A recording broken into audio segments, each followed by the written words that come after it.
Alright, so we're live.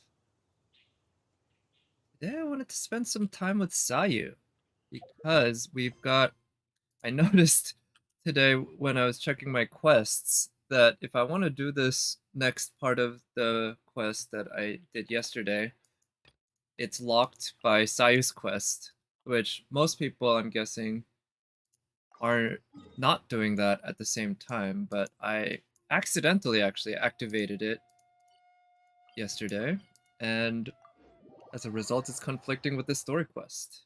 But that's okay, because I wanted to get through Sayu's quest anyway. I would have probably done it a little later, but no big deal. And now I get to do it today. Oh, and it was down here, right? So this is a... This doesn't look like a path, but it really... Or it doesn't look like a street. I guess... Oh, so... Yeah, it's kind of a back alley path. There's a bigger street here. Wonder if the order matters. Yeah, I'm guessing it's always the third one, i.e. the last one. Check. Ooh, no, not the third one. Maybe there are more spots, or it's... Oh yeah, there's at least one more spot. Oh, that one had a leaf on it. I wonder... Yeah, like... So I wonder if I should have looked for that.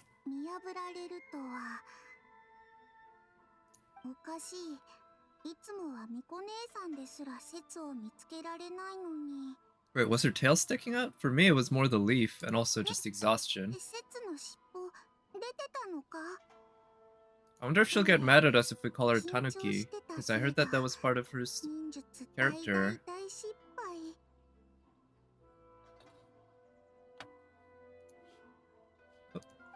Ninjutsu. Well, she is a ninja, right? So, same thing. I like her face expression. It is quite cute. Delicious new dish, sure.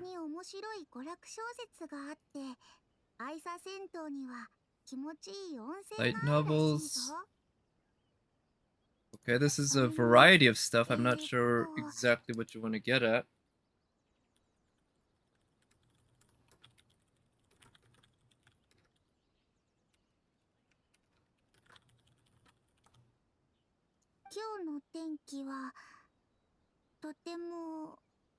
Sure. Yeah, what are you getting at here, girl? Think you just want to spend some time with me? I think that's okay too. I wouldn't mind taking a little nap with you. Yeah? Well, that's fair enough. She's the fastest character in the game. By far, right?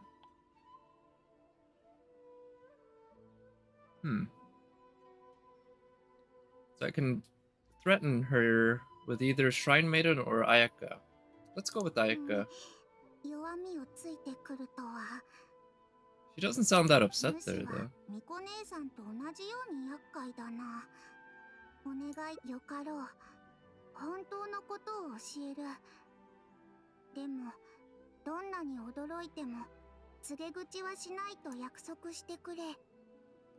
Sure. Shumatsuban, okay, is that the name of her kind of creature? Rather than being a tanuki? Shumatsuban? Either that or it's her clan, maybe? Yeah, oh, she's in the Shumatsuban. Okay, I was mistaken. She's in some sort of clan, maybe, that's called Matsuban? So, assassin. Whoa, she's actually murdered people? I mean, I've killed people, too.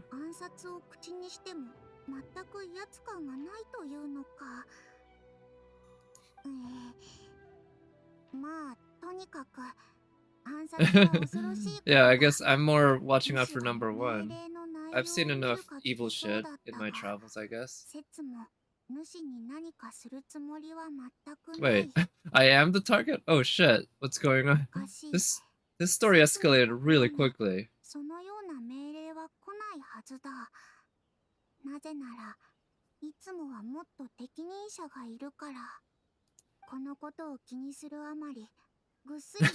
Okay, that's the problem she has. She doesn't want to avoid to interrupt your sleeping. 何事もなく無事であった。誤解されるのが怖かったんだ。もし主を暗殺しに来たと知られたら、主が結局主は全く怖がらず平然としていたからほっとした。 Yeah. I am kind of curious who gave this order, and why would they order her, of all people, considering we're allies? It seems kind of stupid, more than anything.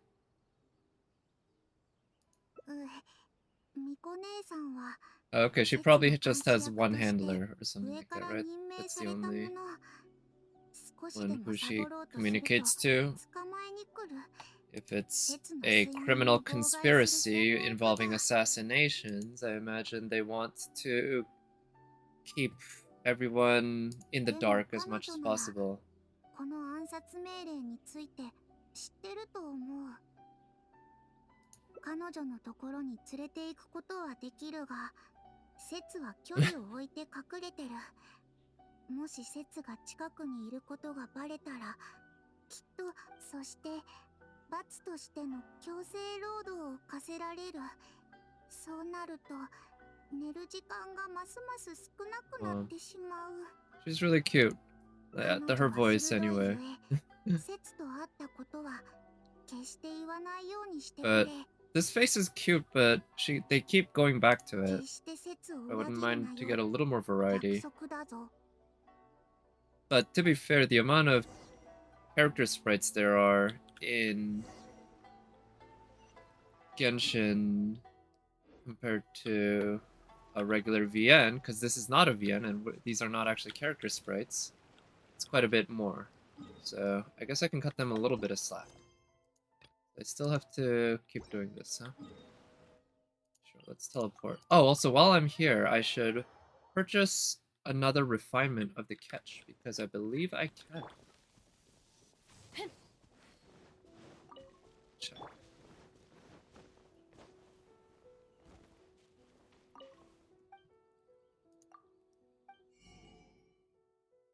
Oh no, I still need to catch more of these angelfish, but I have enough of this.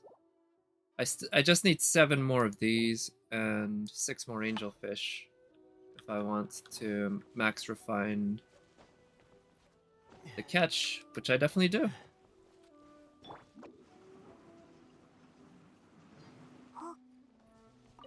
So what do we got here? Oh, okay, here's the Shrine Maiden. Hanonana. That's a cute name.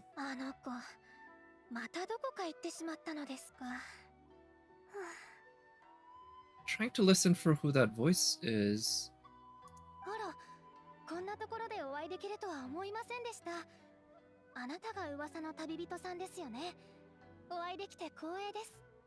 I don't think that's Kana Hanazawa, but that was the first name that came to my mind when I heard her speak at first, but I think it's someone different. There's a similarity though, kind of a similar raspiness. Of course she knows me, I'm famous.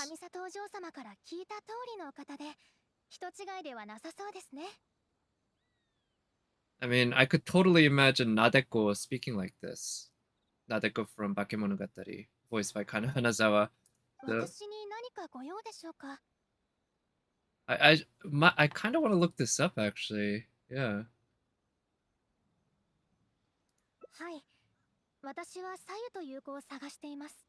But I could also, I mean, yeah, I think it's different enough that it's probably someone else, just with a similar voice.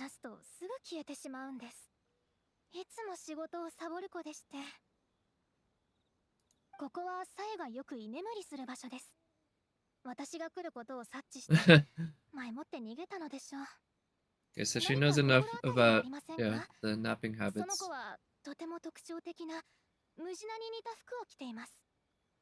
Mujina, okay, that's what it is. Mujina, not Tanuki.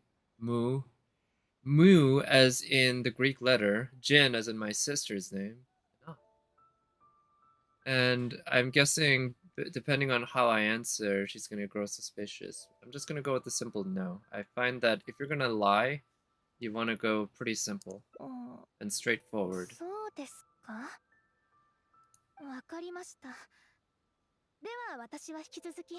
左右を探そうと思います。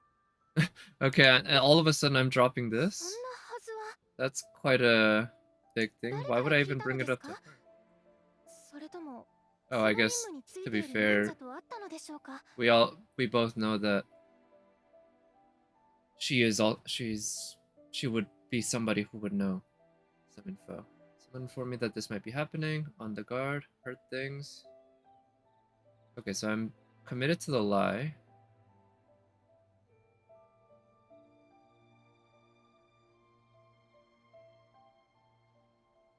Let's try で this. したらきっと考えすぎだと思いますので安心していいと思いますよ。 Do I want to be specific next time, maybe? あなたはシャブ業に協力したことがあるお方。忍者を手配してまで Unless there's also the possibility that Sayu is lying to us. That she is telling us about this fake assassination plot in order to do something, but I don't know what. That's the question, right? Why? But certainly, currently, I'm not quite sure. I don't think she is lying. I think if it's not true, then she at least believes what she's telling us. 左右？もしかしてその暗殺の件あの子と関係があるのですか？ I think that might be raising a それ little なら心配いりません。忍者にとっ suspicions. て大切なのは忠誠心ですので勝手な行動はしないはず。たとえ左右みたいな常にサボり命 Never 令 heed を無視しが instructions. ちな忍者でもその原則には反しません。もちろんあの子はまだ若いのでそのような重い仕事を任せることもありません。 But yeah, again, it seems like maybe Sayu did lie to us then. Huh. So, but then again, she could be lying to us right now as well. So yeah, there's a whole lot of まだ気になさって possibilities いるの here. ですか？では念のためシャブ業に行ってこの件について確認してみましょう。私は Please 神社 do. の巫女 Let's です take が this all the way to the 週 top. 末版の仕事も掛け持ちしているのでこれも私の責務です。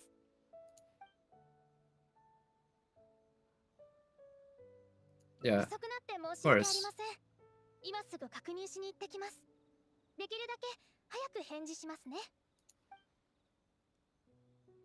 Okay. Oh wow, we just バレなくてよかった。 teleported immediately to her. I wonder what would have happened if we did rat her out. Or maybe not rat her out, but たとえ get her 説でも寝れっ suspicions. こない。 Yeah, she's not behind the mission. そうなると Unless she's lying to 心 us. 当たり Or が Sai's なくな lying る。 to us. ただ But I guess 強い it's て言うなら possible there's another one. シャブ業の命令を週末版に伝達する役割のおっかない人がいるらしい。 So who is this guy? 説はそのような仕事をしないからほとんど話したことがない。 Yeah. どうすればいい？ Wait, how do you just pretend that you did a murder? Like, I guess you can get away with it for a few minutes until they find out that there's no body. 説にはできない。人はもちろん鬼カブトムシでさえ殺せない。 Wait, she's that weak? Those are little bugs. やられた Insects. ふりか。 Yeah. びっくりした Wait, the ぞ。 whole point is to stop her from でも killing me. Why would we 説 kill は me as part 嘘 of をつくことも得 hair? 意じゃない。 What evidence would hair serve? わかった。 Plus, they don't have a DNA 説 test. の名前が書かれた袋にそれを入れて報告用の大きな箱に入れる。あの人がそれを Is 見 that た how ら it works? 説と連絡を取ろうとするはず。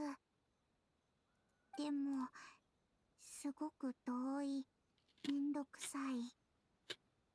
Yeah, I think you owe us one here, わ Sayu. かった。寝る時間を少し後回しにする。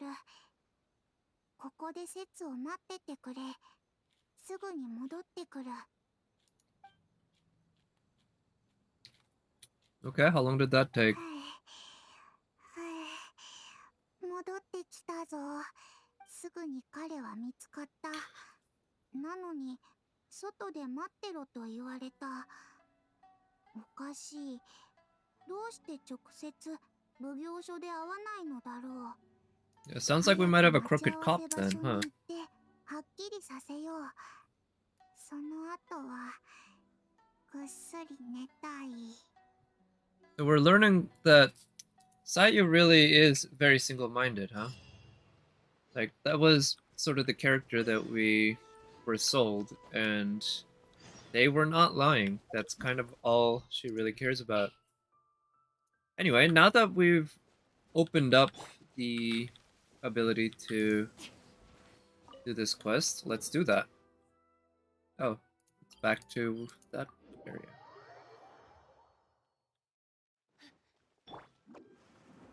And I was also thinking maybe I should... I'm gonna listen to the actual music on the island for a little bit, just to get more of a sense of it, but I didn't like it that much yesterday. So I might just swap it out to something else. Oh, wow. It's an actual walking cutscene, but again, no voice. Huh?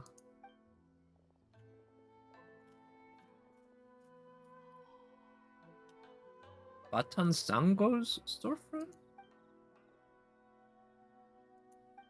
Oh right, she's the detective. Yeah.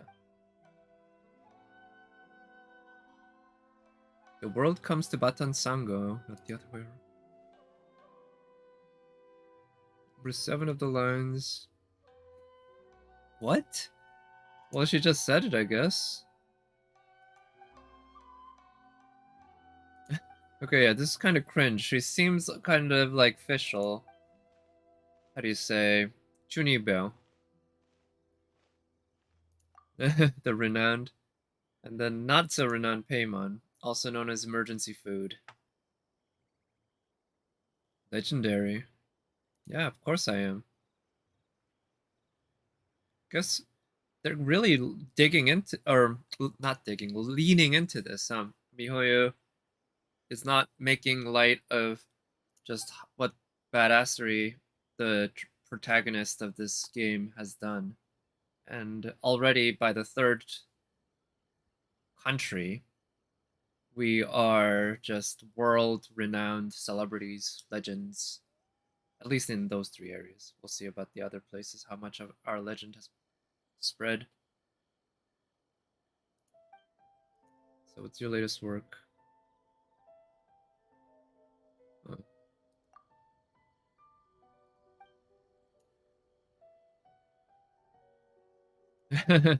Yeah.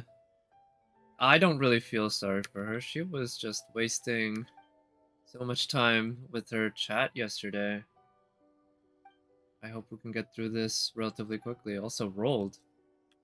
Rolled is a name of an author, one of my favorites, at least for a child author. One that probably needs no introduction. Roald Dahl, spelled the same way as this guy's name, and Dahl, his last name. A lot of classics he wrote.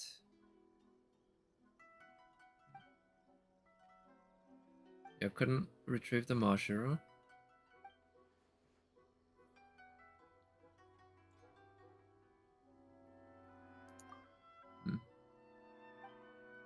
Oh yeah, there's literally brain fog, huh? So literal fog on the island also causes brain fog. It's... yeah, this is a neat little addition. It's kind of psychological horror or psychological mystery. Yeah, the story in this game so far, it when it's good, or at least it explores a lot of really neat concepts. I like that a lot. Yeah, so this guy looks like he might be from Fontaine, which is the France equivalent. I don't know if Roald is a French name. I believe Roald Dahl was British. I think he fought for England in World War II. I think that, so. Able to avoid detection and bring me safely to the island after. Oh. Oh, he's an illegal immigrant.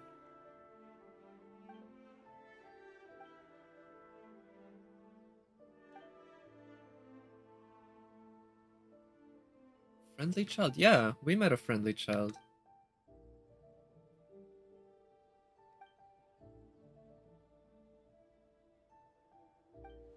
Hmm. Could have sworn.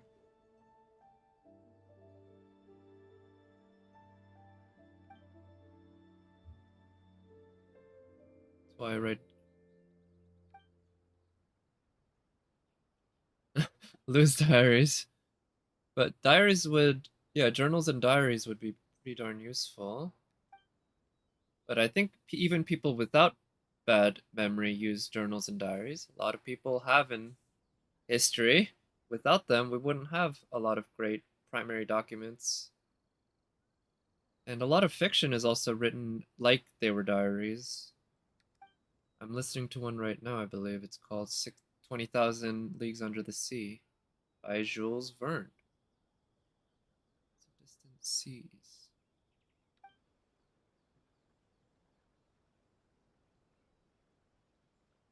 Wait, is that Kid Roo really thousands of years old, maybe?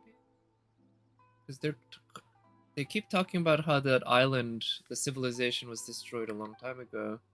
So there should not be any kids there. If there are people there, there should be adults and or some sort of society. You wouldn't expect just orphan kids years later if you run into anyone. Amakuma Peak. Leyline disorders.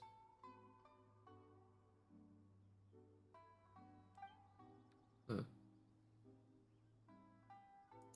Well, it is fascinating.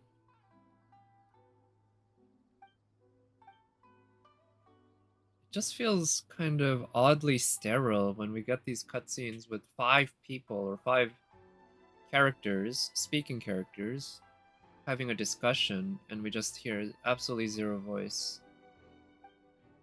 Yeah, there's kind of an odd feeling about it, like an uncanny valley, almost. Mr. Rolled and Bantan Sango. Sango?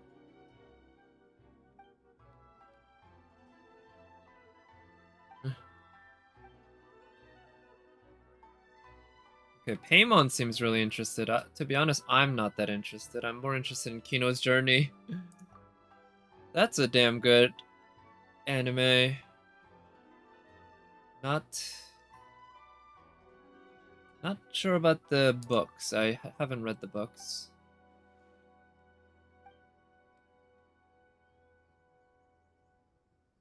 Well, we still have teleport waypoints there. That's not for nothing. Yeah.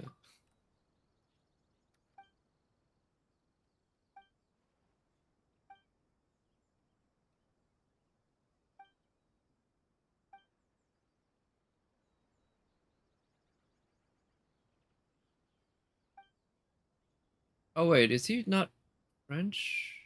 Maybe the outfit was an adventurer's outfit. I didn't. Yeah, and he looks Western though.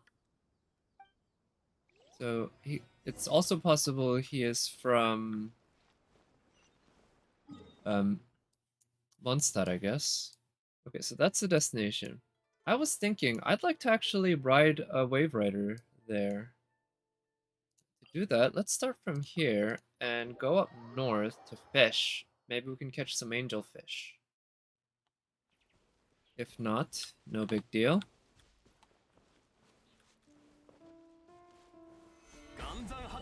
But I just want to check. I don't know when the last time I caught angelfish there was, so they might have respawned, they might not have. I actually don't even know what the cycle of respawns is. Yeah, I think it was 3 days. I think I heard somebody or either heard on stream or saw on a place like Reddit that it was 3 days. But I don't know. I don't remember, frankly. I could be completely misremembering. Okay, let's take care of these folks. Like that. And use her to With them. Okay, can we kill the this mage? Good. Oh shit. Those guys are alerted. I was hoping maybe I could just get away with not having to kill them, but I guess they gotta die now. Because with them around, I can't get a whole lot of fishing done. Okay, I think they're all dead. I don't see any fish, but it's possible that they ran off when the fighting began. I also noticed they fixed this bug, which is such a pain. I really liked being able to use the bug to immediately go back to the world after changing the time, but now it forces you to wait. Alright, let's catch these 3 angelfish. It seems that maybe it's because of the perspective, but the further away the fish are from you, the further away, or the closer they look, it kind of compresses the distance. The thing is, well, yeah, I guess at this distance that makes sense, now that I think about it. But it feels a little more stark than what I would have expected.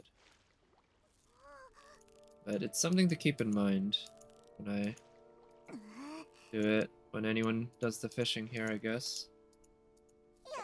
Okay.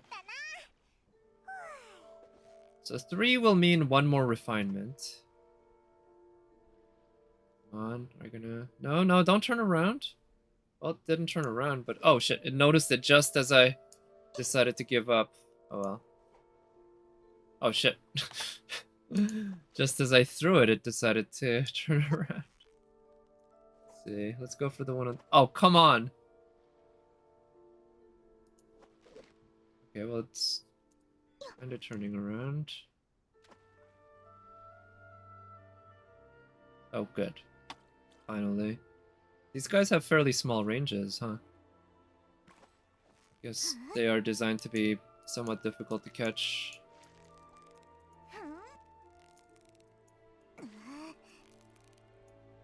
I wish the fishing system worked like the cooking system a bit, where at some point after you fish enough of a certain type of fish, you can just auto get it. But that's not the case. Fishing hell again?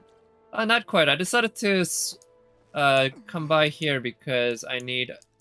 Now I need 4 more of these, including this last one I'm catching, in order to max refine the catch.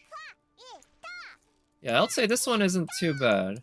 But, you know, the catch has been out for, what, 6 weeks now? And I haven't max refined it yet. So it's not like I've been hurrying. I know some people have been... Some people speed ran it, right? But that wasn't for me. Also, I noticed they fixed this bug. It's a crying shame. You need to do that one day? Yeah, I'm sure it would be a good option for characters like... Well, obviously there's Ball, but other polearm users like maybe Toma.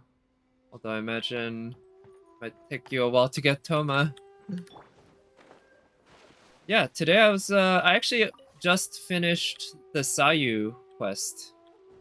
Or the story, or not finished. I finished like part of it because I needed to in order to unlock this. But I wanted to try going down to the island using the Wave Rider this time. And I'll stop here on the way because I want to see what that island's all about. And maybe there is a domain there. Well, there is a domain there. Maybe I can unlock it. Yeah, it seemed like the people who speedran the catch really did lose their minds, because they also had to do it on other people's worlds. Yeah, so you're not just limited to all the fishing in your world, you're just going place to place, hopping from world to world. Shangling or Tomai? Okay, yeah.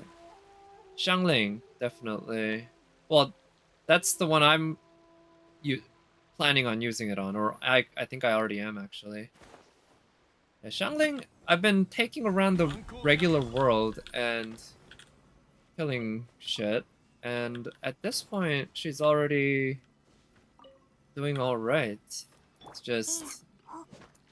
nowhere near her max abilities.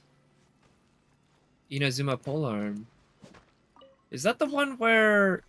So I know a couple of the Inazuma craftable weapons have this ability where, like, using an E grants you... I think it uses up energy, but then it gives you more energy when you use the burst or something like that. I think the sword does that, but I don't know about the polearm. In any case, the catch does seem like a very, very nice 4-star weapon. Getting it auto R5's a good thing, and it's a weapon you can eventually put on somebody, right? Let's pick that up. Something like that. Oh, with EM. Oh.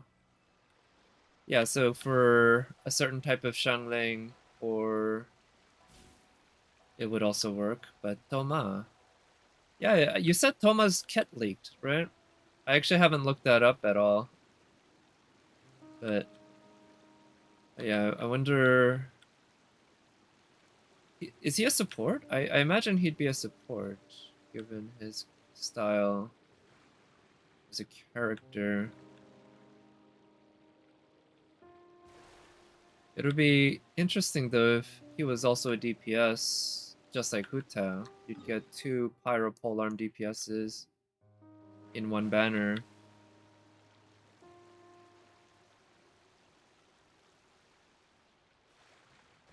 Well, we got a ways to go, and it's a shame that yeah, they fix all the best bugs. They fix all the best bugs. We can't get infinite stamina in the Wave Rider anymore, and we can't insta move through time anymore. Support with burst damage like Beta. Oh, right, and he has a shield, and he has defense. Right. He's. Oh, right. You did mention he raises defense, right? I do recall that.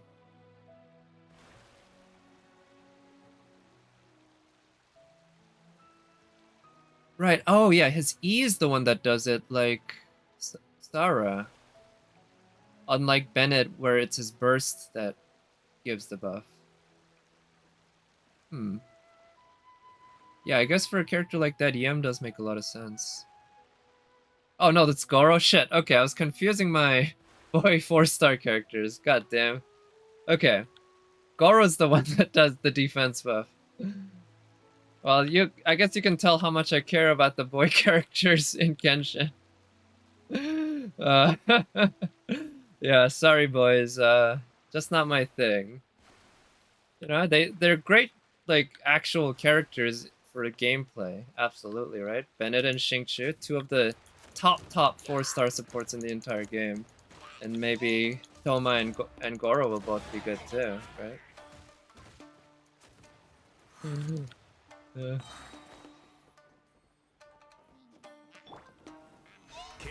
Wait, Toma hangout? What do you mean? That one I didn't do. I didn't do any Toma hangout. Wait, we don't have a Toma hangout, right?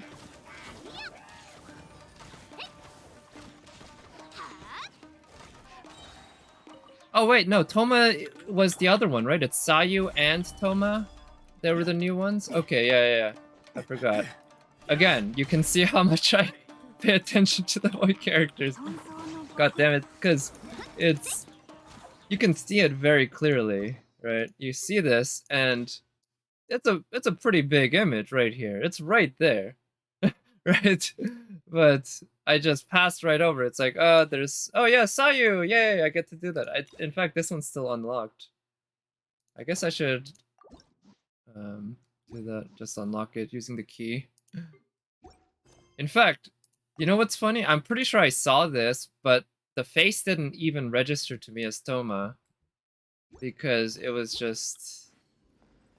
Yeah, I didn't even try to connect the face to a name. Oh, cool, we get another blueprint.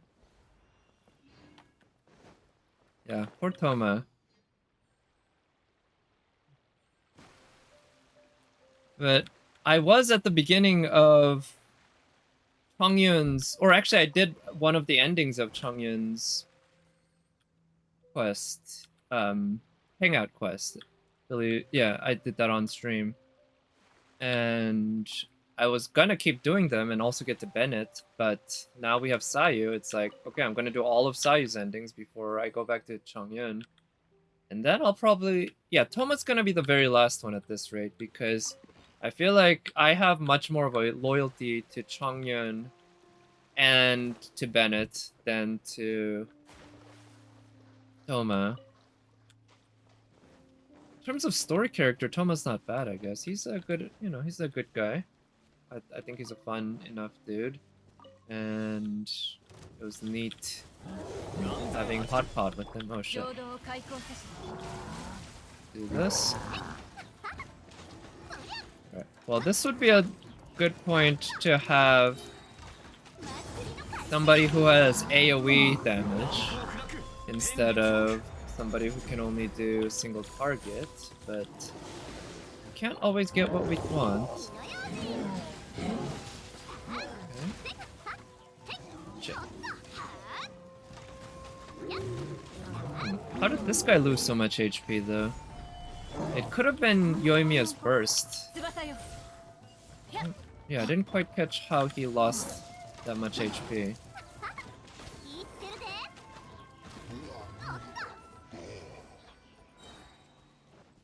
Simple enough. I used to be really scared of those guys. Or at least intimidated. Scared's not the right term. This isn't a scary game. But when there were two of them double teaming me like that, I would have been a little panicked. But I guess you keep fighting them over and over again, and also you build up your team and your characters to be very strong. None of the enemies really are intimidating anymore.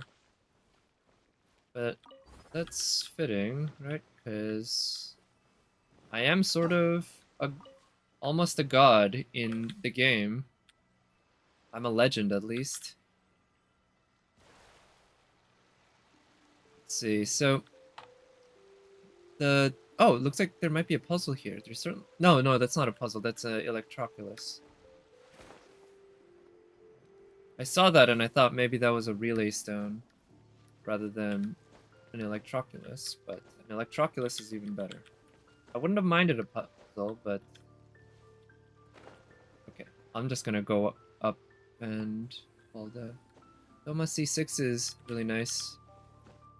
Normal, charged, and plunging attack by 15%. Oh. Yeah, that's a very nice buff. Just, yeah, it does seem like 15% is a very common number they use for C6 for providing some sort of buff. And that's a very generic buff, which is perfect. Fits in with any team. How often are you not using charge attack, plunge attack, and such while dealing damage? Okay, so this... Oh, yeah, there are puzzles here, huh? Or at least one puzzle. I'm guessing I need to... Or I don't need to, but it's sort of designed around me using these transportation things. Yeah, let's at least try it. If it's really tough, then I'll just go with the story. But if it's not really tough, I'll try to solve it. Collect all the Really, you have just one left? Holy cow. That's pretty impressive. You can make the electro... Oh wait, this is where I came from. This is the first place I stopped at. Okay, what happens if I rotate this? Oh no, this is not rotatable. Yeah, can you craft the Electroculus Resonance Stone? And that way you can find the last one. Yeah, Hutao and Yoimiya. Yeah, absolutely. That kind of support. You get the double pyro. I feel like with... Actually, Hutao, huh? With Hutao, you don't want Bennett, right? Because of that healing, and also because he limits you to a certain area for the buff. So somebody like Toma could actually be better. Works well with Ayaka. Yeah, for that melt damage. Yeah, why not? Ayaka, I'm sure, works well with many pyros, right? Her burst looks just kind of nuts. I just love it. It's quite pretty. I'll give them that. Mihoyo did a damn good job with the character who was arguably the very first waifu of the entire game series. Oh. Okay, so we got. I'd rather go high. I feel like I might have missed one back there, but we have over a minute left. Yeah. It's not that far.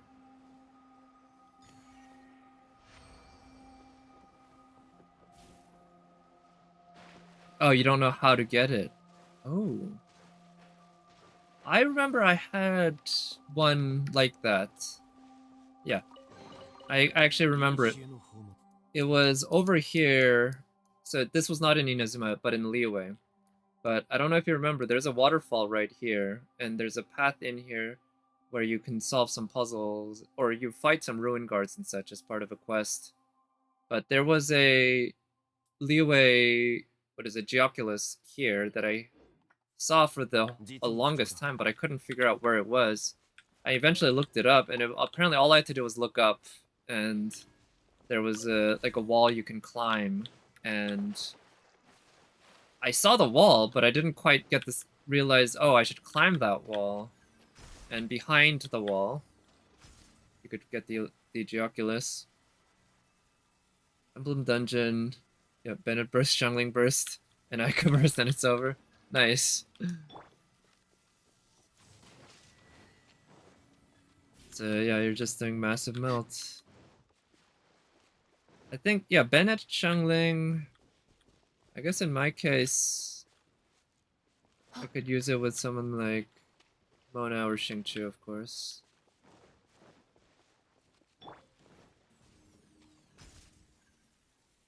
But, you know, plenty of time to figure out more teams.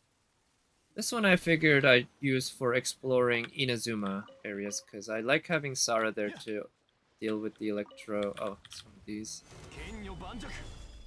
Deal with the electro... activated stuff, like the pylons. Right, you and me are doing just straight up pyro damage, no reactions.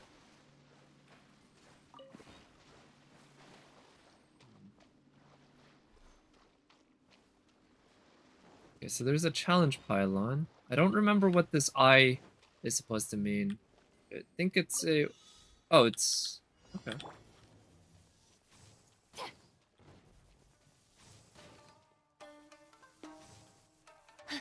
I thought maybe it was to collect... Nice. It was to collect, like, those dots thingies, but... Looks like it's for barrels. So the eye is for barrels. I wonder if these artifact spots respawn. Definitely something I should look into. Ball, Sara, Zhongli, Bennett. That's a good exploration team, definitely.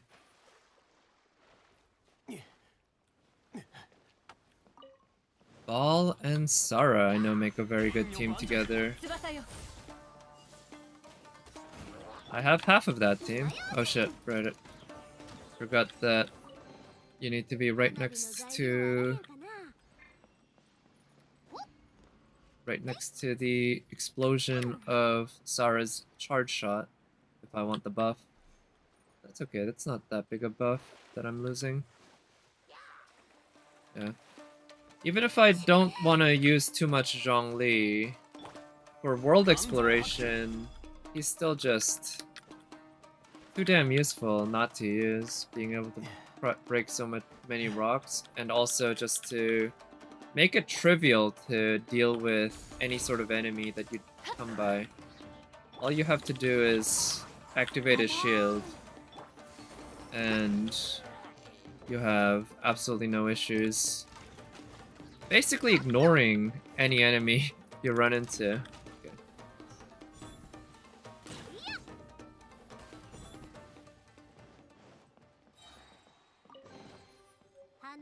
You'd rather use Xingqiu? In terms of damage, I imagine Xingqiu helps out more, right? For the reactions.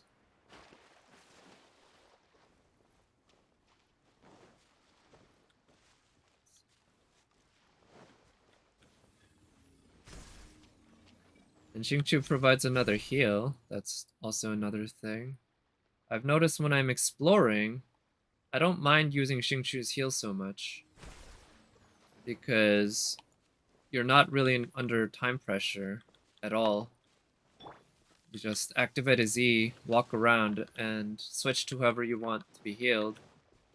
And like 12 seconds later or whatever, or 15 maybe? I don't even remember. The person heals a little bit. Nice! So now we have a teleport waypoint unlocked here too.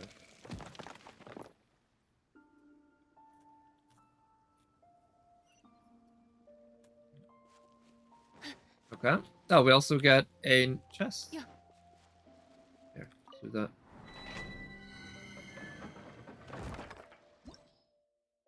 Masterless Mansion has become the haunt of monsters from the Rift. Oh, there must be Rift Hounds. I'll save that for another time. Today I want to actually continue back to the island. I think that's kind of more interesting. Or at least I'm more excited about doing that now. I want to get up to roughly 1400 artifacts in my inventory before I start using them again. Kind of like the feeling of having it basically all filled up. And then I can use a shit ton of them to level... I don't know, I'm guessing I can only level an artifact up to like 20 with all that even. 68%, wow. That's that's a lot. That's more than 2/3. I noticed actually, let's see how much I've done, but 39. So, but I noticed that yeah, it got foggy again, and that's interesting. Unless, oh, maybe when you're on the island it's not foggy, but when you're off the island it is. That's a possibility. But yeah, maybe we'll find out here.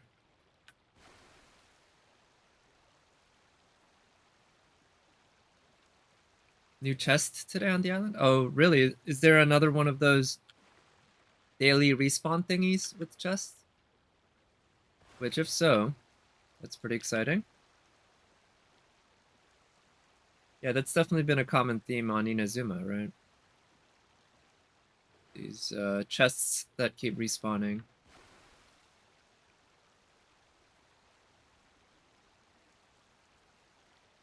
I don't know if I'm using the Wave Rider the fastest that I can. Okay, we're in fog now, and it seems like when we're in fog like this, yeah, or mist, it stops us. Oh shit, seriously? Okay. Oh no, for a moment I thought it teleported me all the way back there.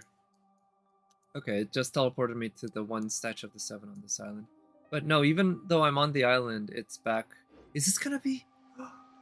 This is gonna be interesting. This could be somewhat like Groundhog Day. I'm just realizing this. Because earlier in the story, they were talking about like losing memory of like what was here. And so it could be like every time we come here, it feels like a reset. Not quite exactly the same thing as Groundhog Day, but similar. Groundhog Day, one of my very, very favorite movies of all time, I would say. Just... I mean, I don't know, it's not the original of that idea, but it's certainly, in recent times, I would say the most well-known. And since... Okay, so this is another... Was this the chest you were talking about, maybe? But that's a chest that has a Serenity Pot thingy blueprint.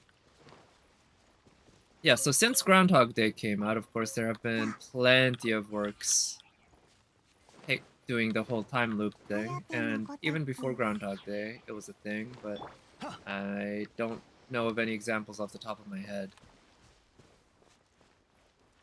In any case, it's a wonderful, wonderful trope when done well. And I think Groundhog Day is... yep, okay, that's the one. Cool, thanks. A very fantastic example of it, of doing it very well. And the fact that it has Bill Murray, because it's a comedy, but it's not really that... it's a pretty dark comedy, I guess. And it's a pretty heavy comedy in the sense of dealing with some pretty heavy themes. Besides just death, although there is death.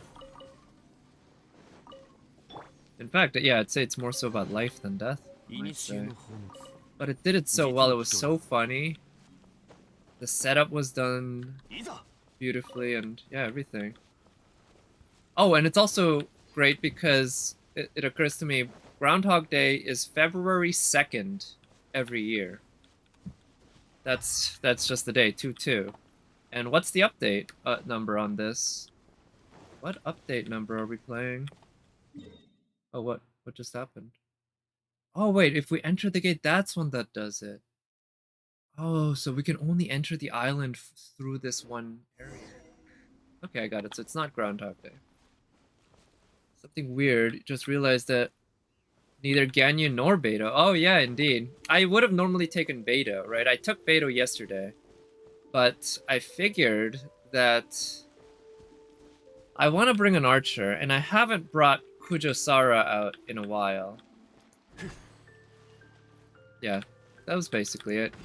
Because the archer allows me to actually light stuff with electricity, or electrify stuff, without having to wait for the cooldown. But yeah, I haven't retired Ganyu, but I figured she can use a little bit of a break. She does make fighting the world enemies super easy. But I've reached the point where actually Yoimiya is doing a pretty darn good job too.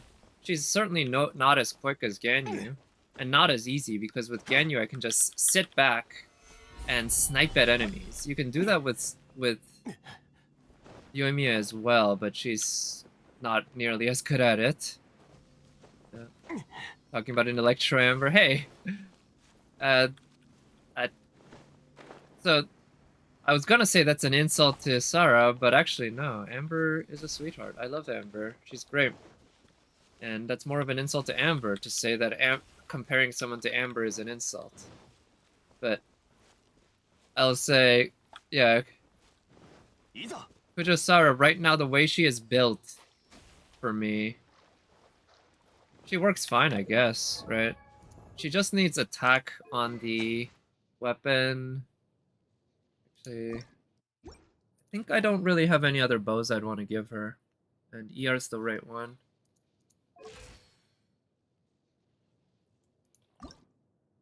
And getting her ascended would help that base attack there as well. But right now, you can see she's not built around damage at all. It's just I was looking for ER. But she is holding my 4-piece noblesse. That's something Amber doesn't really help you out with, right?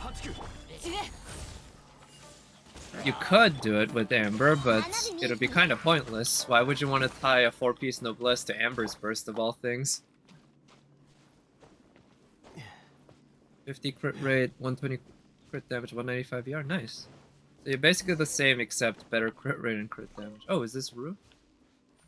And there's some Hilichurls. Alright, what do you got to say, Rue?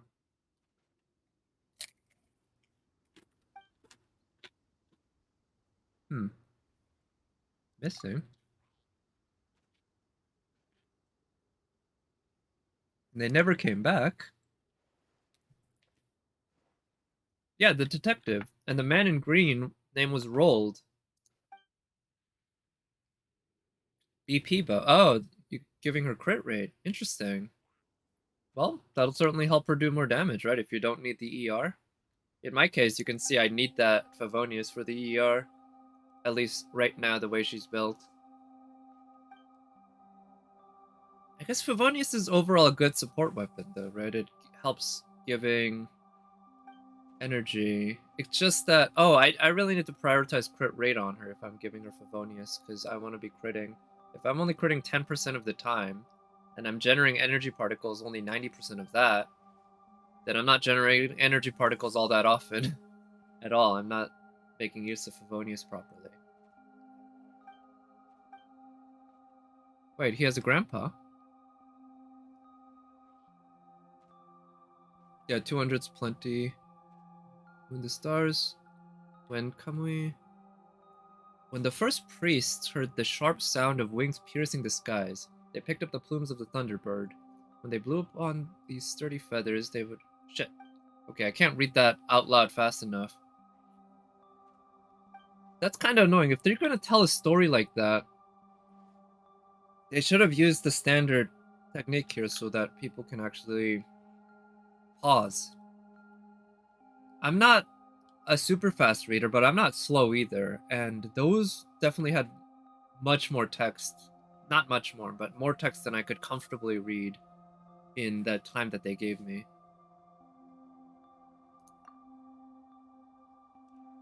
Oh, the base attack on Favonius is low. Okay. Yeah, maybe I should just put Amos bow on her. But yeah, if I were to build her, right? I'll have to think about it. Possible for you in English. Oh, even worse. Yeah, but the game has a French thing, right? So I imagine they translated that into French as well, right? Just like everything else. Special abilities. Yeah, we've done all sorts of crazy shit at this point. I think skepticism is not too warranted. You did it earlier? Okay. Oh, now we get to actually do something with these? Oh, with the feather. Something special may if you use your feather. Well, let's take care of these guys first. I was willing to let them live for a bit, but it looks like they decided I want to die now. Who am I to deny them their desire? They were gonna have to die eventually, right? We all do, but these guys were protecting this. They were protecting this chest. Very pretty, large chest. And who can be against pretty large chests, right? I've often said before, larger chests are not my thing, but they're not bad either. Larger chests can be quite nice, in fact. Quite pleasant, both aesthetically and in the actual content. Huh. Alright, what do we see? Oh, it's a ghost? Dusky Ming?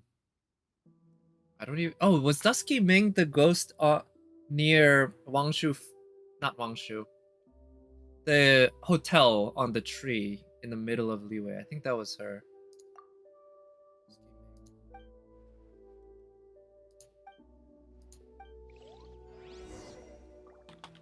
Talk to the illusions. Oh, there's just one. It's Kama. I remember Kama. Wait, Kama was the dude. It's not just a ghost. It's an image?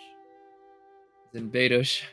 Yeah, there's at least a couple big chests on Beto's ship, I'm sure.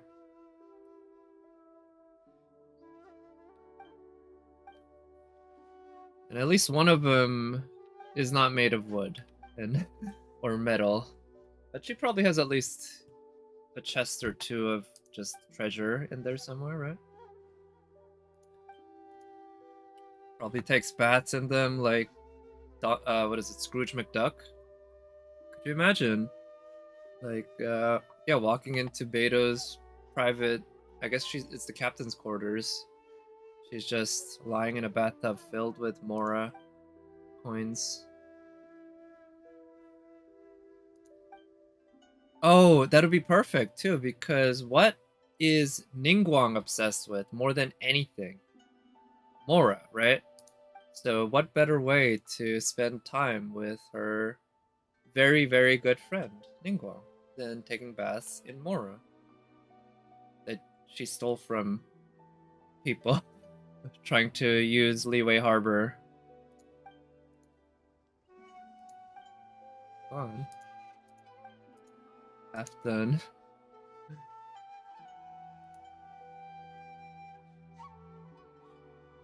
Let's see. Wait, what's that emote? Huh.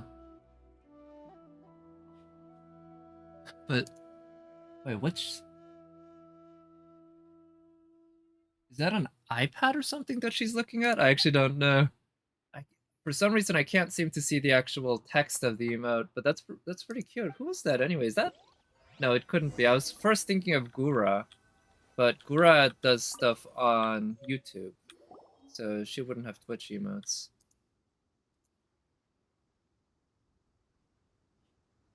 This is the Mashiro. Well, we have to bring it back, right?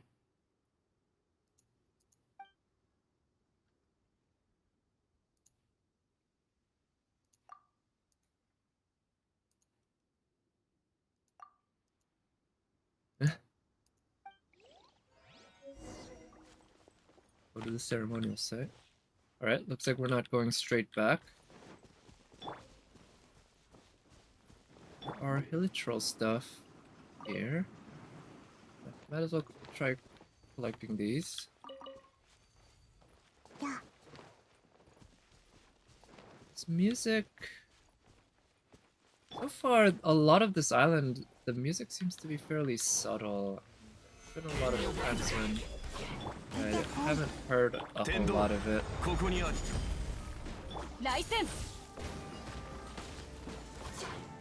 Okay, I guess I should try to eat through these guys' shields with Sarah. Get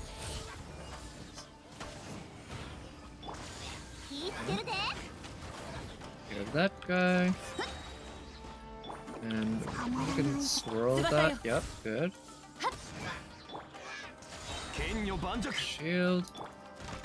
Oh, well, without using her E, it's probably not all that worth.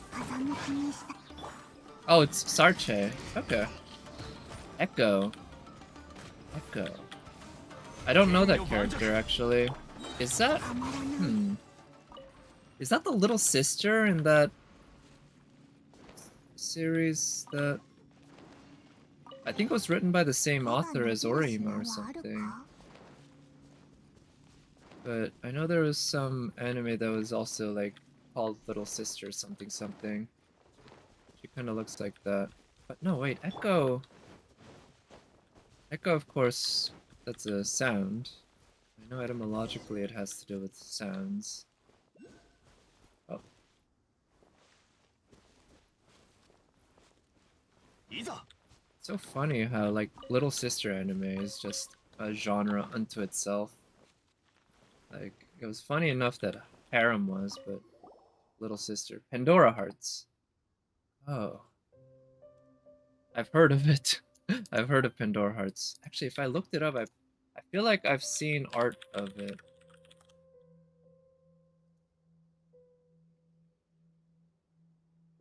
Actually, I guess I haven't.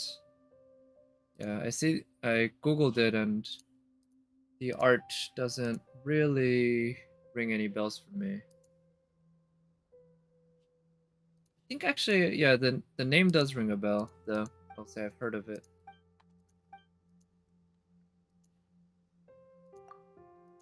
Well, keep those wild guess.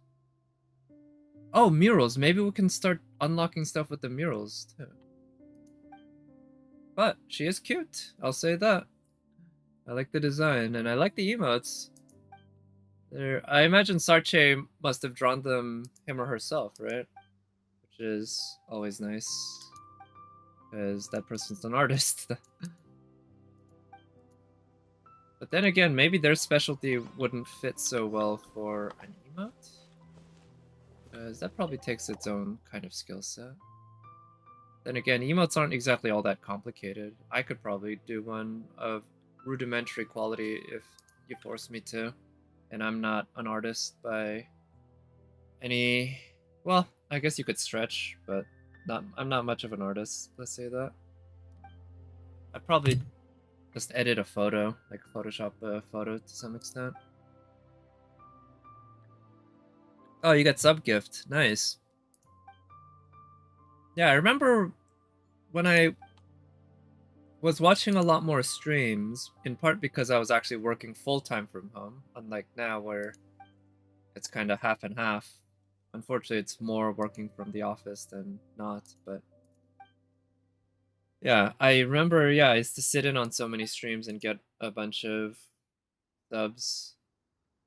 And sometimes, yeah, even on channels that I'd only like dropped by once or twice. And I know there's at least some people who, yeah, they've been subbing for like 10 months or more, and they've never once paid because they keep getting gifted. Yeah, that's always nice, being able to use those emotes and such.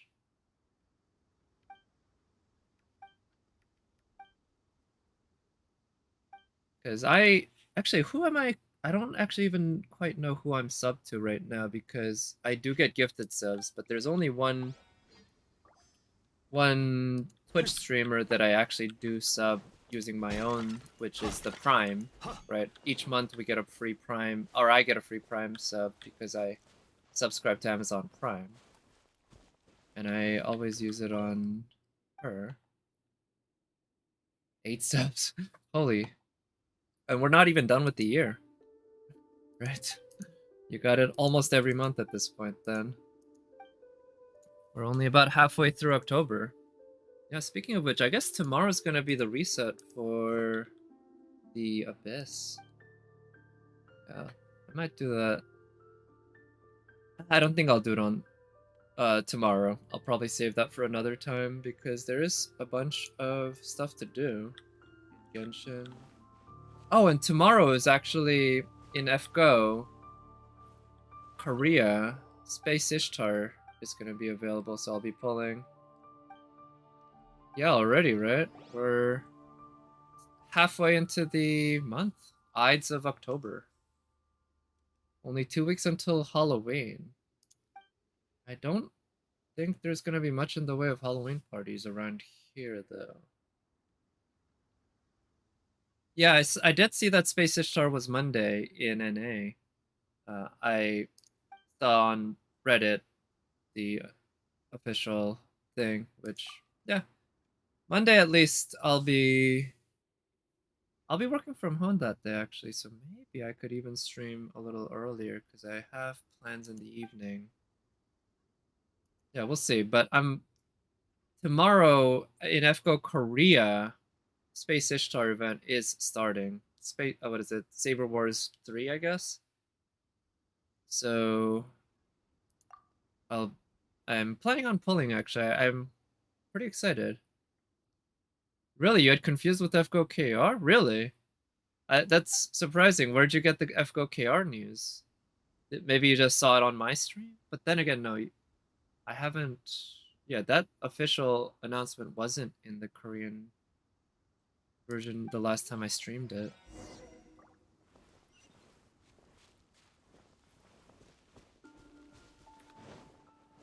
In any case, there will be Space Ishtar tomorrow, or at least attempts to get one. We'll see. We'll see if we'll get her.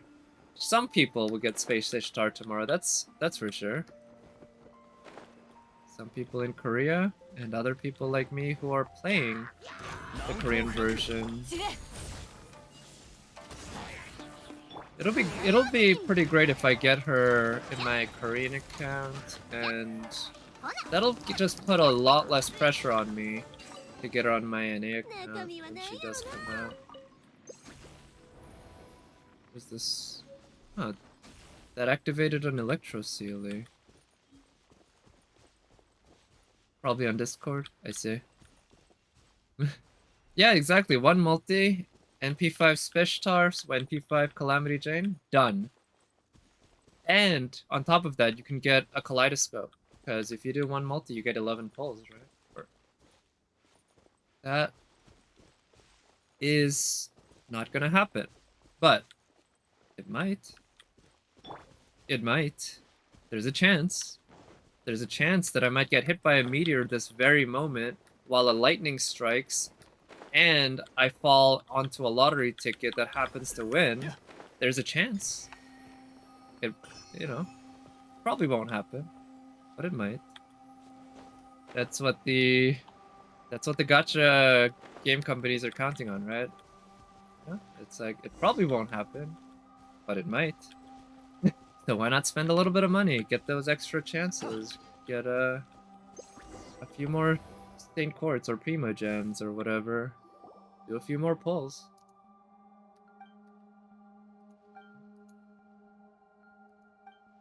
Ipe. Who's this Ipe dude? I don't think I've met him.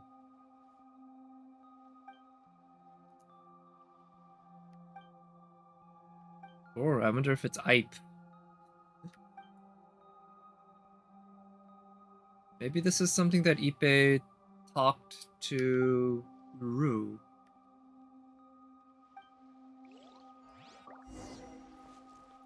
Solve the mystery of the stones. Alright, so we got another set of patterns here. They look like they're the same shapes, but I actually didn't pay that close attention.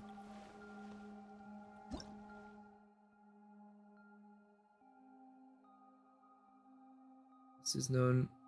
Touch the stones in the correct order. Special things may occur. Sure. So if I do this, there's an Electro-Sealy. It goes up this way. Oh shit, what? Do we have some Rift Hounds to deal with? These look like... It's a big one with some smaller ones.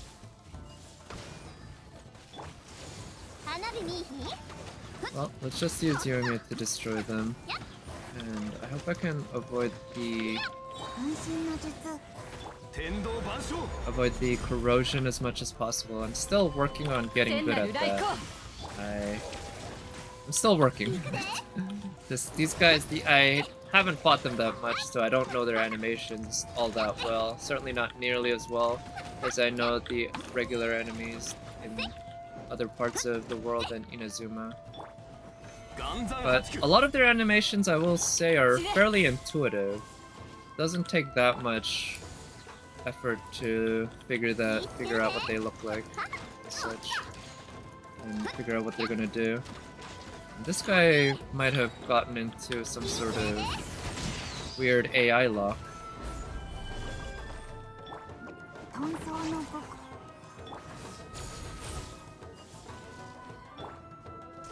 Right? Oh, shit. I hate the fact that these guys dig into the ground just like Geovisha hatchlings. That's such bullshit. That's the worst part of Geovisha hatchlings by far, and I was hoping that we'd be over this.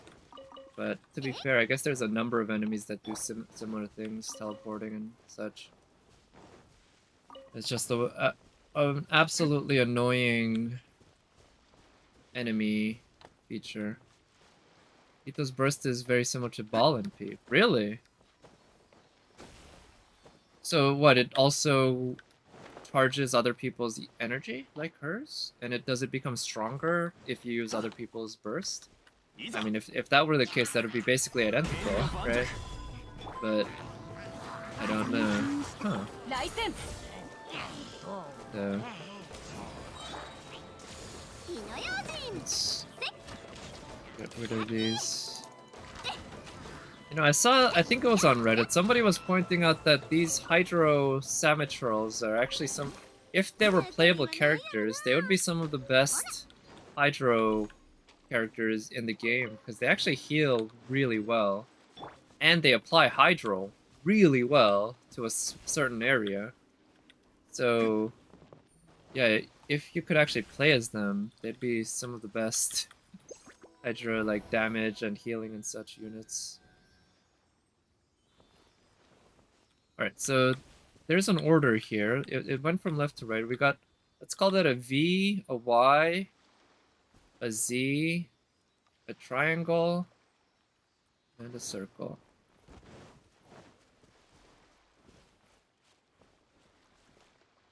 There's the V. I believe it's this one.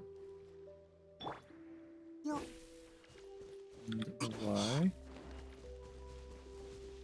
And then a Z. Triangle. And then a circle, I believe.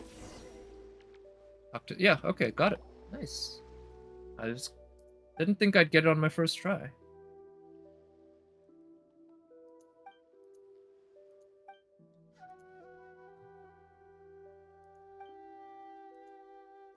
Why did you like fishing?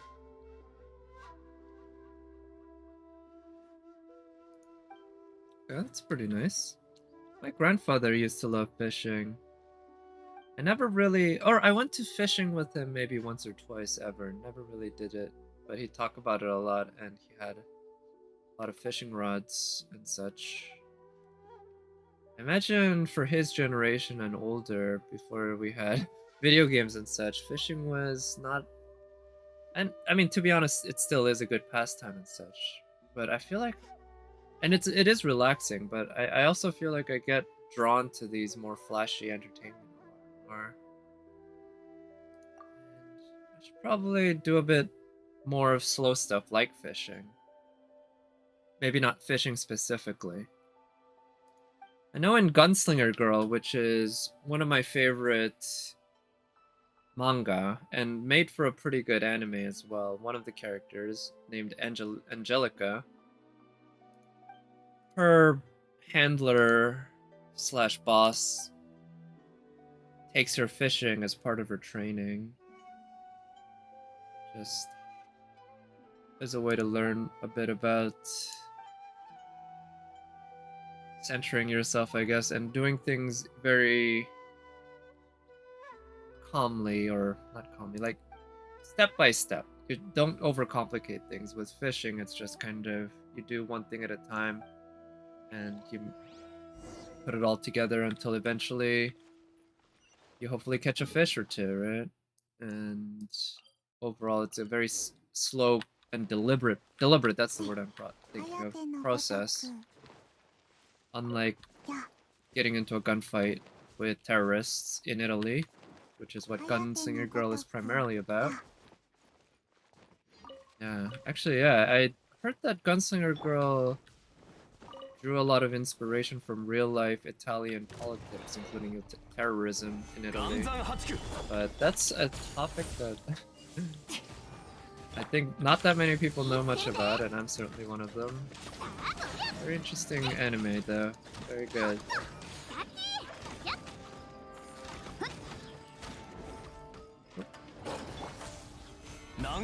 Okay, let's use that. And let's use her burst. And use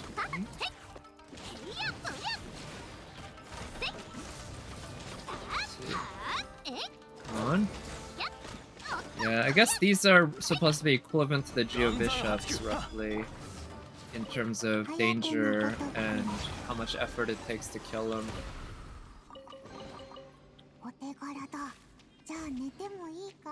Those attacks are quite fast. Let's see.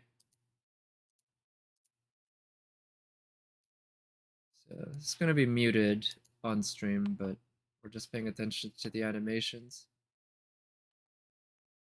Yeah, he looks quite tall and lanky, huh? I know he's supposed to be... Okay, so he's kind of a pretty boy thing going too. Alright, I can respect that, I guess. It could be like Diluc. I mean, he's another tall male character who uses a claymore. But yeah, let's see what his animations are like. Oh, that's really cool. He's got a kick to his animation, and that's the charge attack.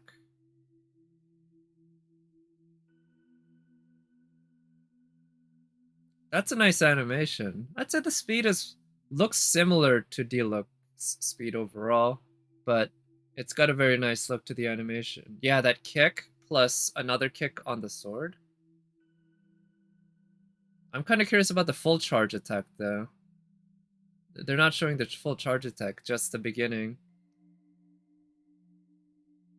Huh. Okay, that must be his E. Interesting. Maybe that's his burst? I didn't quite catch what that attack was earlier. But that was not the charge attack or the auto attack either.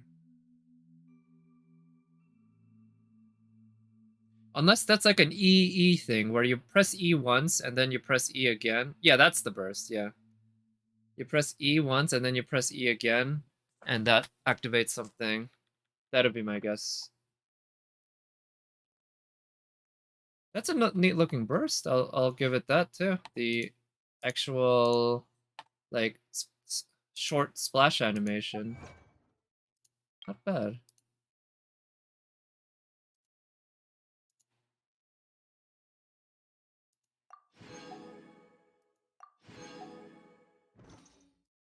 Oh. 30 chests.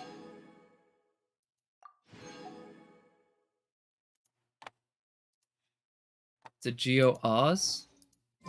You think that thing helps out by attacking things with Geo, like Oz does with Electro? Could be.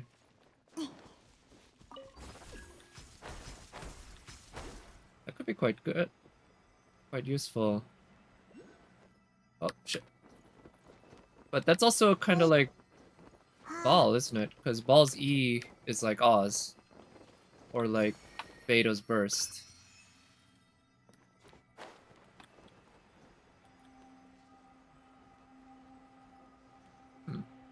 Yeah, I haven't been here before, but I see that there's ore.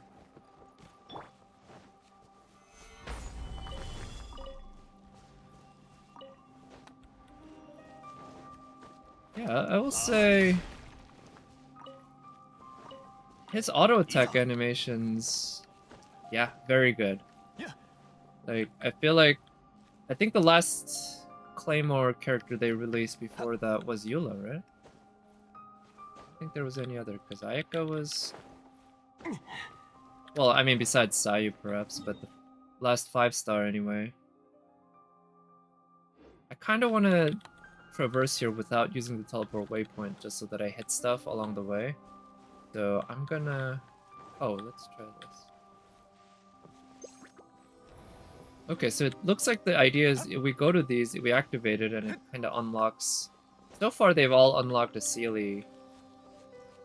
But I guess it's just supposed to be some sort of puzzle that it unlocks.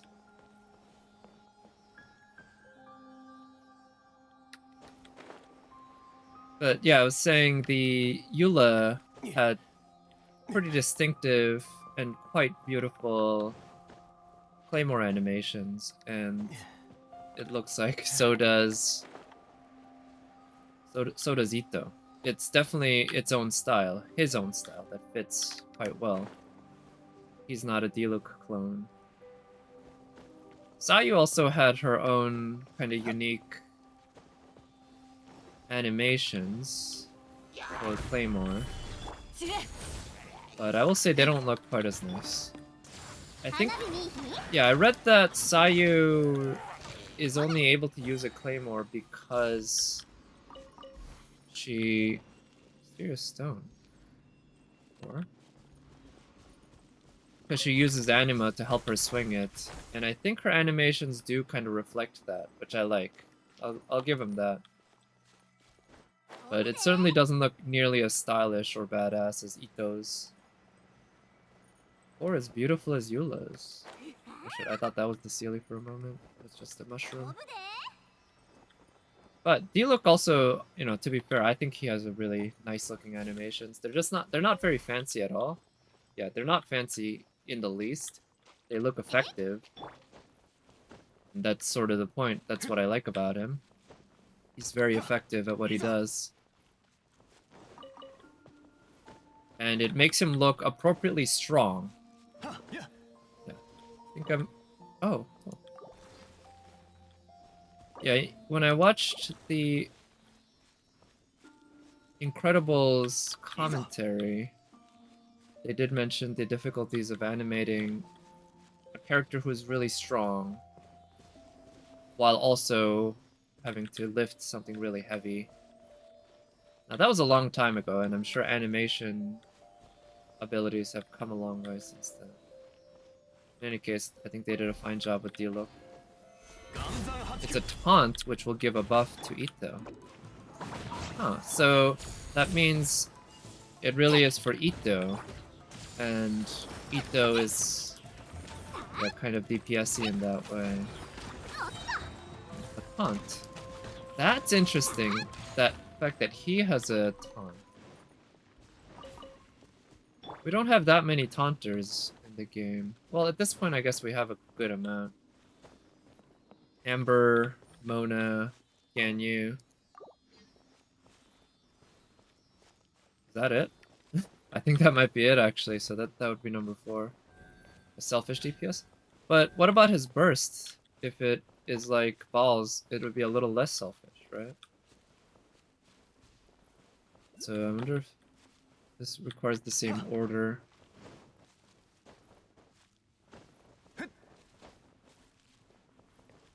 But I'm just thinking if his E buffs him, he's definitely designed to be, yeah, somebody who you want on the field doing damage. His Claymore animations certainly make him look like a main DPS type. Let's follow this Electrosealy. See where it takes me. I feel like there's a 5th thing, a rock, mysterious stone, something like that, which I haven't yet discovered in this small area. Oh wait, it's already 5 of them. Like ball, because it's a big buff for the auto attacks. Oh, like ball. Oh, that's what you meant, like ball. Not that he gives ER, or he gives energy to others. Okay. With Geo Infusion. I see, so, okay, from that then, it does sound like he is a fairly selfish DPS. Which that would have been my guess, if you asked me, just based purely on the design. If you showed me what he looked like, and you forced me to guess what kind of role do you think he'll take, I would have said, probably a selfish DPS like Diluc.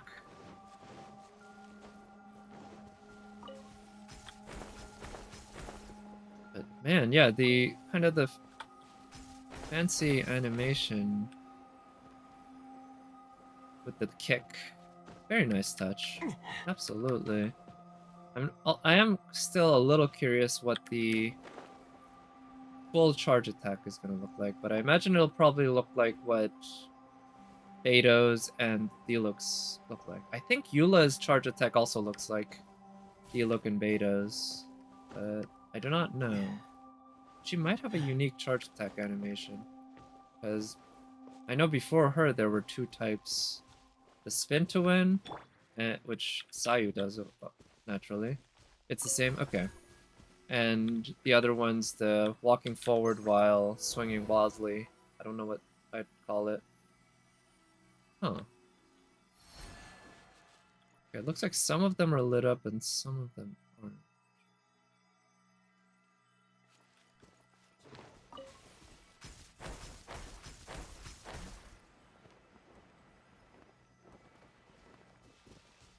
Well, yeah, maybe there are other areas of this space that I need to do and solve shit on. I've got one of these puzzles. So that affects that. Oh, there's another one. Okay. Oh wait, I need to just use auto text this way. Alright, so there's another one here. Let's think.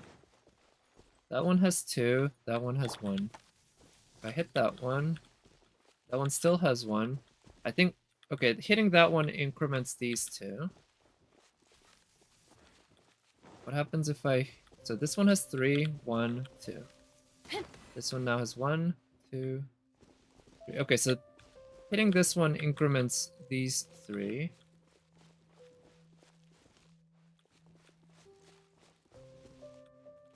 gonna guess hitting this one increments. Yep, all of those. And now I just have this one left. Okay, I think I have a basic general idea.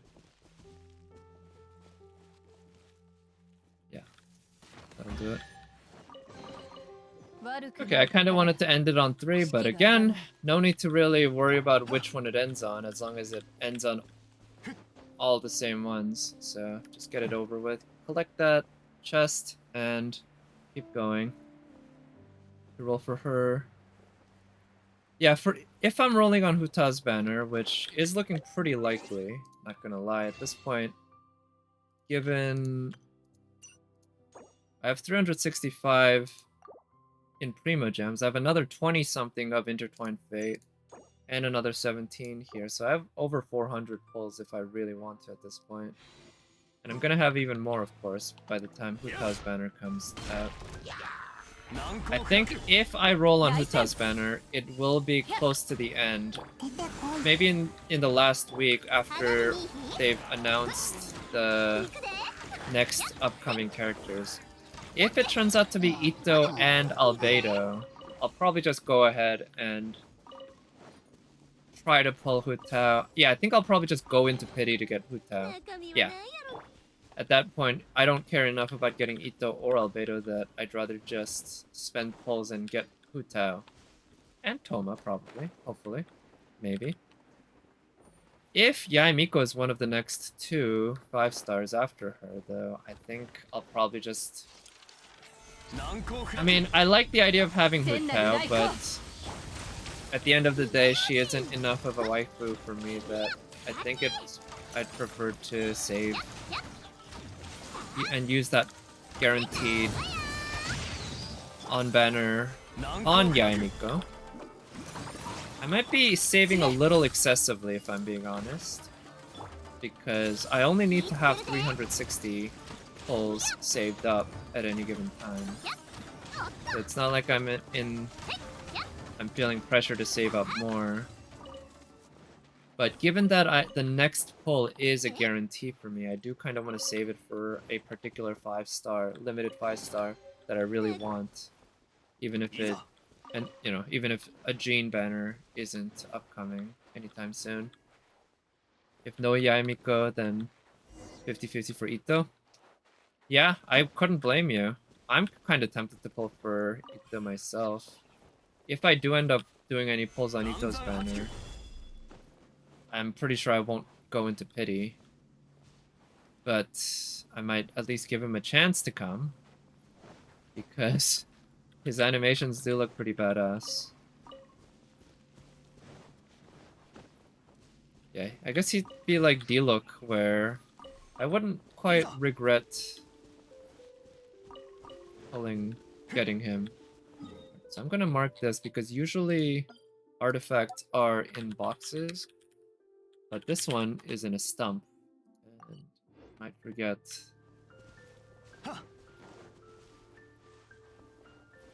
Yeah, in this game, they kind of want to fuck with you there, because they almost every other case, if there's an artifact, it's in a box. But that one, there was no artifact in the box. It was Mora, and the thing next to it had artifact. Does this box have an? Oh, these are all Mora. Sometimes it's sometimes random though. I think there's a probability difference, but some spots give Mora sometimes and artifacts other times. Kama.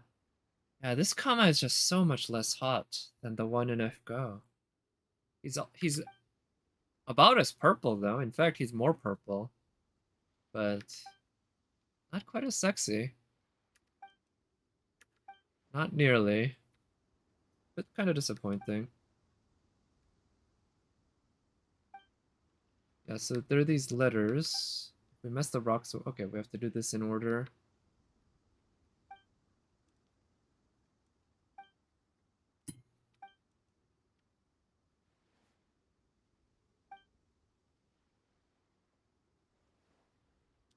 Stick in the mud.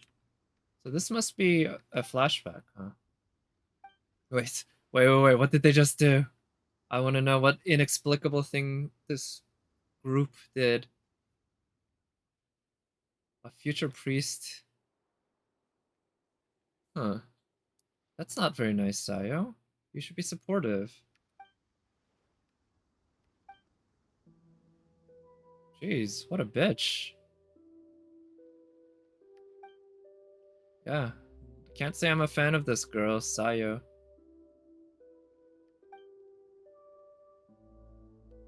I do believe that there are green lands beyond the Sea of Fog, and humans too. That there were people in history before the Thunderbird came. Someone needs to record the things that happened in our village. That you regret not trying to get because of Jane? Let me think for a sec, because I don't remember off the top of my head exactly which characters there have been.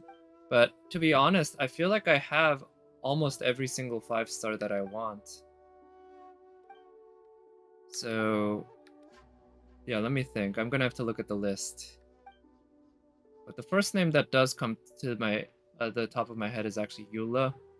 If there was any character, it might be Eula. She is a great combination of, like, great animation, great waifu factor as a character design, and great, like, actually in terms of gameplay.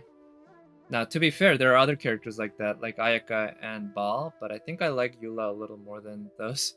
Like, Ball's close, don't get me wrong, I like Ball a lot, but Eula has a little something. There's something a little special. Even if I like the voice actor for Ball better. But, oh wait, no, try to get her see-through. Yeah, good luck on that. Yeah, I know you really like Eula, and why not, right? She absolutely is one of the most gorgeous characters, in my opinion, in a game full of gorgeous characters.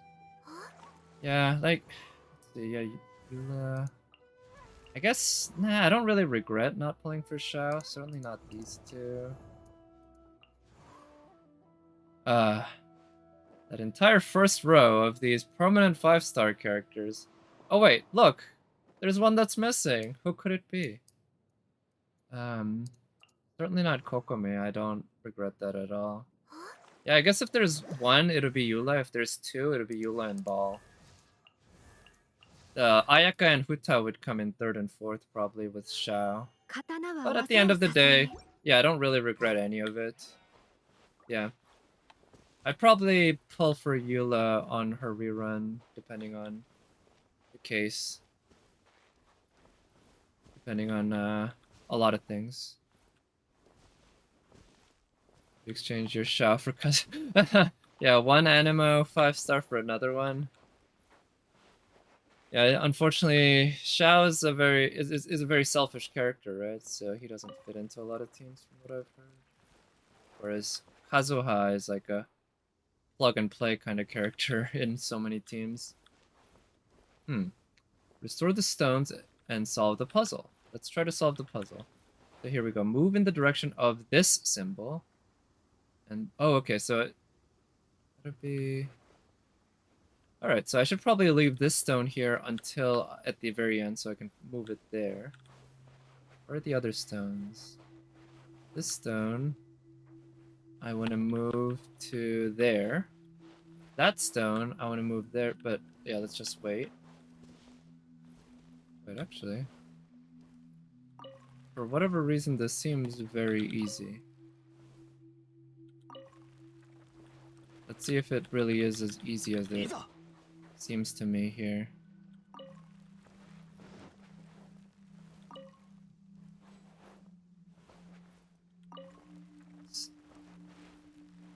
And no really good support for Shao? Really, not any good ones? What about someone like Bennett? I imagine as long as you stay in his circle, which you can do just by constantly moving up and down instead of side to side. But Jean, C4, or Zhongli. Yeah, I guess Zhongli's automatically good because he'll protect him from outside damage when he's already getting tons of damage from himself. Maybe not tons, but just consistent damage from his own burst. So having the protection from enemy attacks and resistance to interruption, which is probably an even bigger factor in some ways. Just being able to do his up and down, if you know what I mean, over and over again seems nice. I certainly wouldn't mind getting Jean C4 and Shao. You know, I think I'd be pretty happy if that happened. Let's say there's Shao's banner, and I end up getting C3 Shao and C4 Jean. Just, you know, vice versa, right? Constantly. I think that would be a nice little result. A Jean, a Shao, a Jean, a Shao, a Jean, a Shao, and then another Jean. Thunderbird.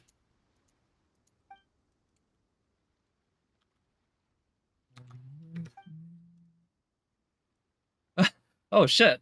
I was trying to remember. Yeah, what? Why did that come to me? When she said, "Come with me," I thought of a song that goes, "Come with me."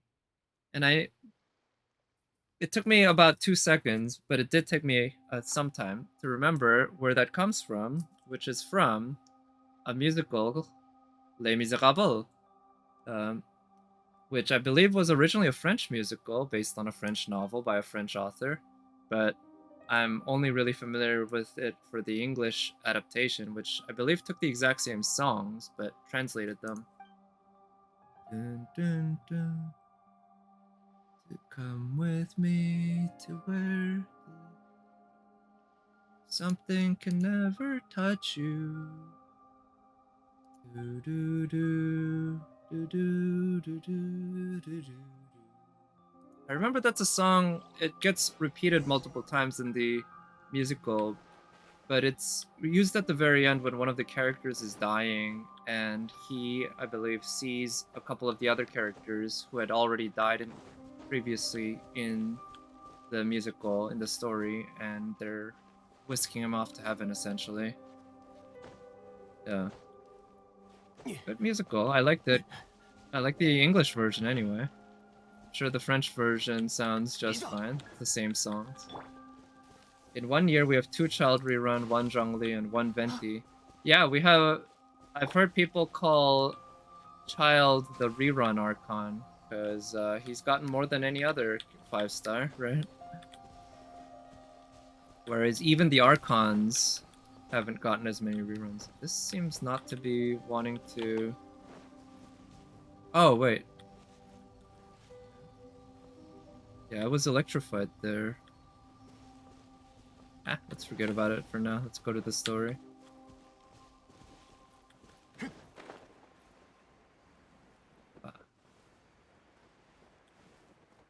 Here, I'll kill these guys. It's a pretty fancy chest. Only 3 characters will have you. Oh yeah? Which 3? I'm guessing Eula and... Oh, no, you probably not.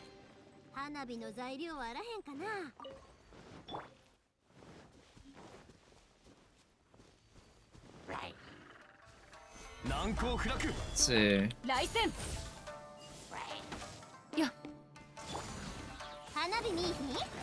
Oh, you mean last year? I see.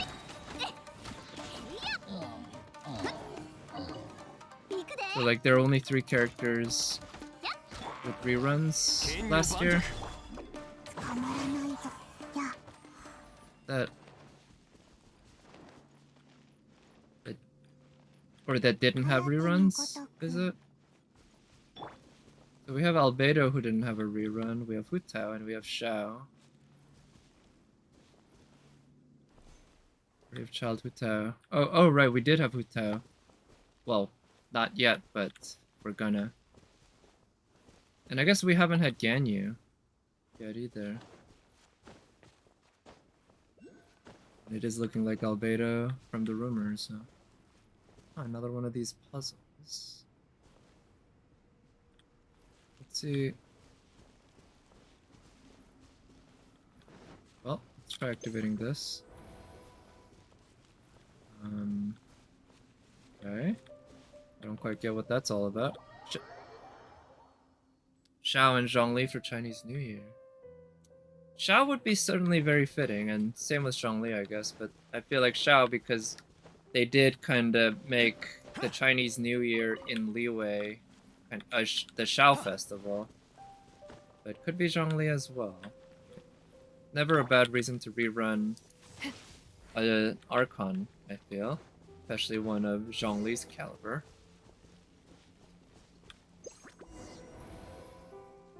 Yeah, I guess Chinese New Year is still a ways away though, right? It's like at least 3 or 4 months away at this point, which to be fair isn't that many updates away, but it is a decent amount. Yeah, it's hard to tell in terms of the pattern because we've already had 2 reruns for a character before we've had the first rerun for a lot of characters. So there doesn't seem to be a really easy and clear pattern that we can point to. I hope we get Xiao, though. Like, Chinese New Year's, if we get him at that point, I wouldn't mind if we had to wait until that point. I'd say that's good enough, but before that would be okay too. Eito banner ends almost in 3 months. Is that right? It's a 3 weeks on this banner, and then another 3 weeks, and then Ito banner, right? That's 9 weeks. Isn't that a little over 2 months? Unless Ito's gonna be the second half, which is a possibility. But in any case, the next update will end in 12 weeks, which is roughly 3 months. Highly unlikely that we'll get Xiao in the next update, I would say. Huh.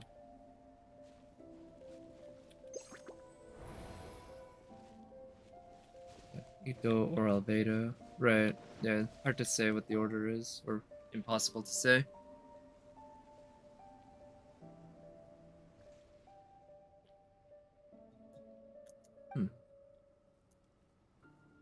Seem to be some missing stones over there. Matching stones and return them to their places. Well, let's start by doing this. Okay, yeah, exactly like that puzzle earlier, it seems, where we find these Sealies. We're gonna chase them down, and it'll lead us to the stones that we need. And I don't remember, did those Sealies in that puzzle also lead us to chests? Maybe. I hope these ones do. No Kaching rerun. Hey, yeah, I don't know. Maybe you should hope for a Kaching rerun so you can pull on her. I don't think you have enough copies yet. I'm sure if you do that, there's no way that she's gonna spook you on another banner. You wouldn't do that, do you? That'd be too cruel. Right after you actually spent Primo Gems on her actual banner. So I needed to go here in order to prevent myself from being teleported away.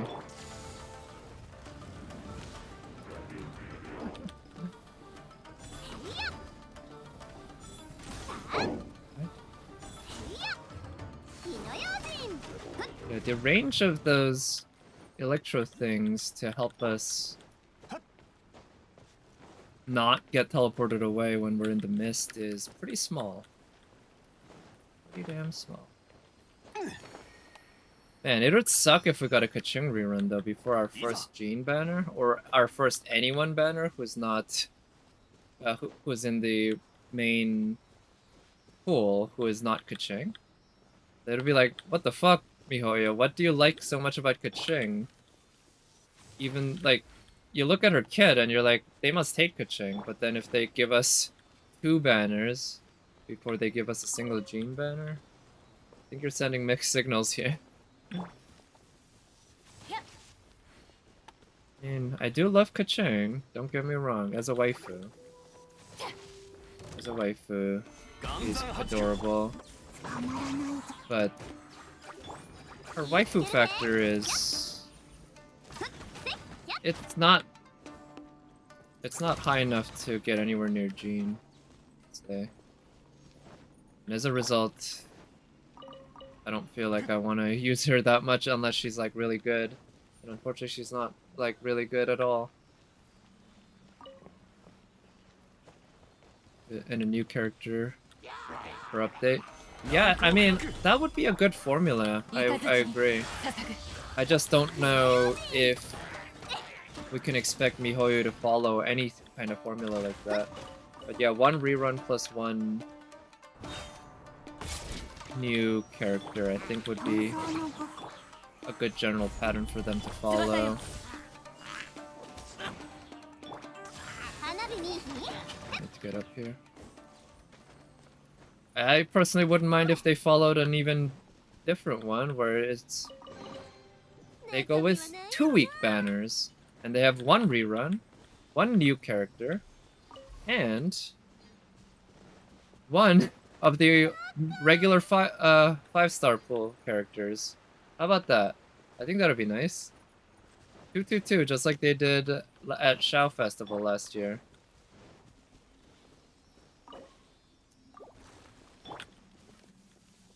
Is there something I can light up here so that it doesn't try to teleport me away?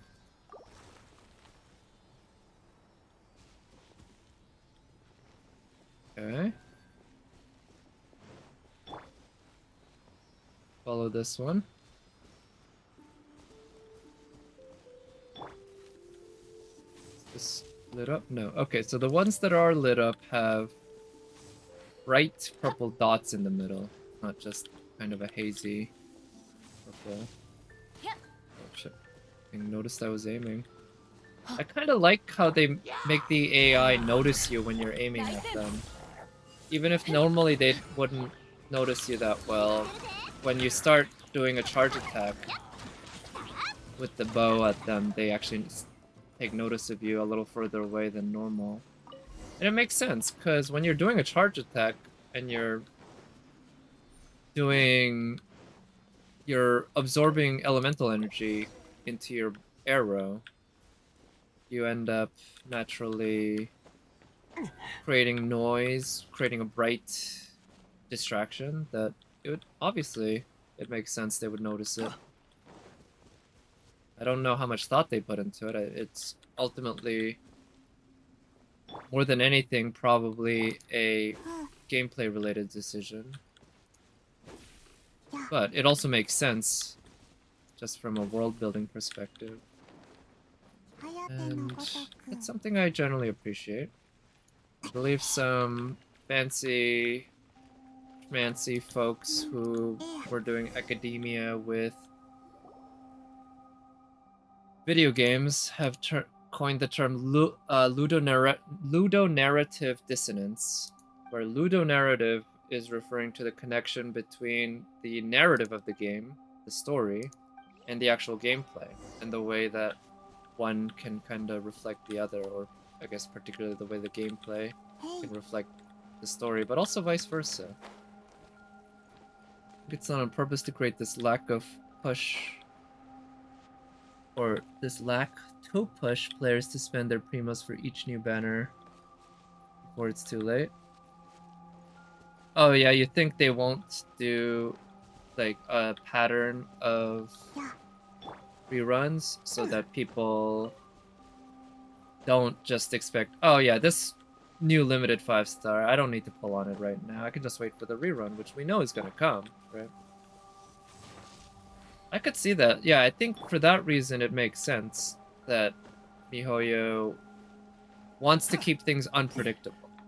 That's definitely a factor. I'm absolutely sure that DW has not made as much money in FGO in NA as they could have if they had released FGO at the same time, where in NA, if we didn't have... Okay, I'll take this road. If we didn't have Clairvoyance EX to see 2 years in the future, I'm sure people would have spent more money. And I'm absolutely sure that's a factor in Genshin as well. And so that's definitely one reason why they were so, and they still are, very uptight about leaks. And yeah, fair enough. Leaks directly affect the bottom line. And this game is nothing if not all about the bottom line.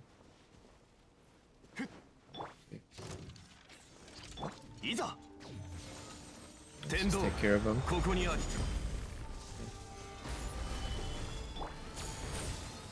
An old gacha take? You mean FGO?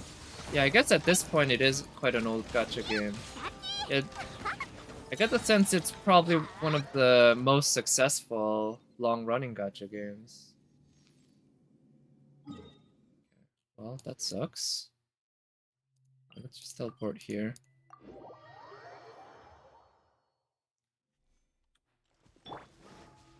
I know there are other gacha games out there that are also very, very popular.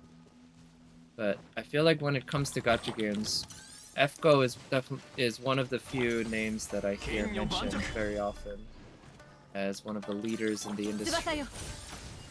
In terms of money made anyway.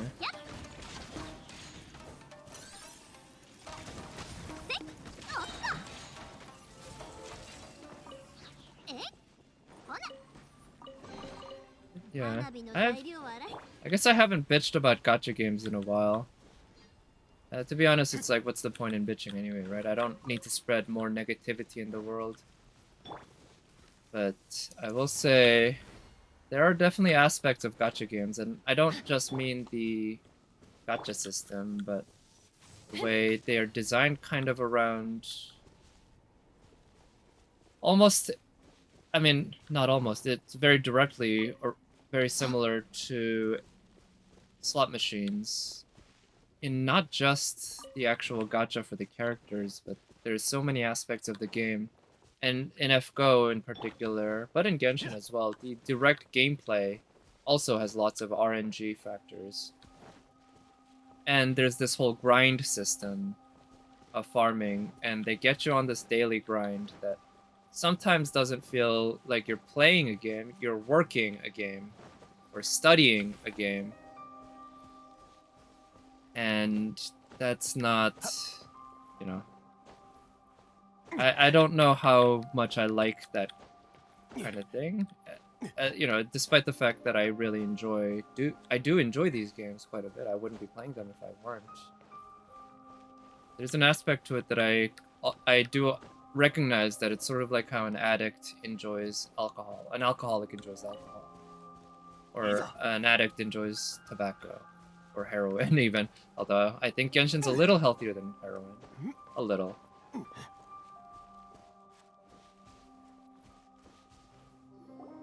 Which is crazy because if I want, I could say everything about 2.3 update. Yeah, it does seem like with the 2.3, somebody somewhere fucked up, or the leakers just somehow got the better of them, because they had things fairly well locked down, not perfectly, but fairly well for a while. But now all of a sudden, 2.3, we're getting all like the stats, and I heard we're even getting some story spoilers or hints at the story, which that's, you know, pretty big stuff. Event details. Yeah, that's basically everything.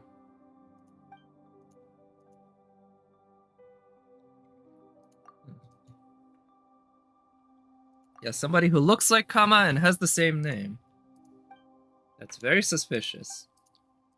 Could you imagine if you ran into somebody and you at first thought that was your friend, so you call them by that name and they respond to it and say hi, but then they don't know who you are, and you just happen to run into somebody who looks almost exactly like your friend and has the exact same name to boot. It's not impossible. Yeah, I'm the only one doing the thinking. But it's also unlikely. Okay, so now it wants us to go back to Sumida. Let's forget about those wolves for now. Yeah, let's just go back to Sumida. And what I'll do is after I talk to Sumida and maybe end the quest, I will use up my resin because I need to do that. I don't think I have any weapons that I want to. Oh, there's so much new. Yeah, so many new stuff to build. Big streamers to whom, yeah, do a lot of damage. Non-well players to encourage us to C6. Oh, so yeah, they want to give them the primo so that they can pull on stream so that it convinces more people to spend money, right? Yeah, absolutely. And of course, they will punish you as a streamer on the program if you let leaks be talked about and such. And I'm pretty aware of that from watching streamers. Of course, not me directly. Okay, so this one, I'm not in a hurry to ascend this, so maybe I won't worry about that. I don't really need more freedom books. Prosperity books. Yeah, not anytime soon. I have enough transience books to ascend Yoimiya's talents more if I really wanted to.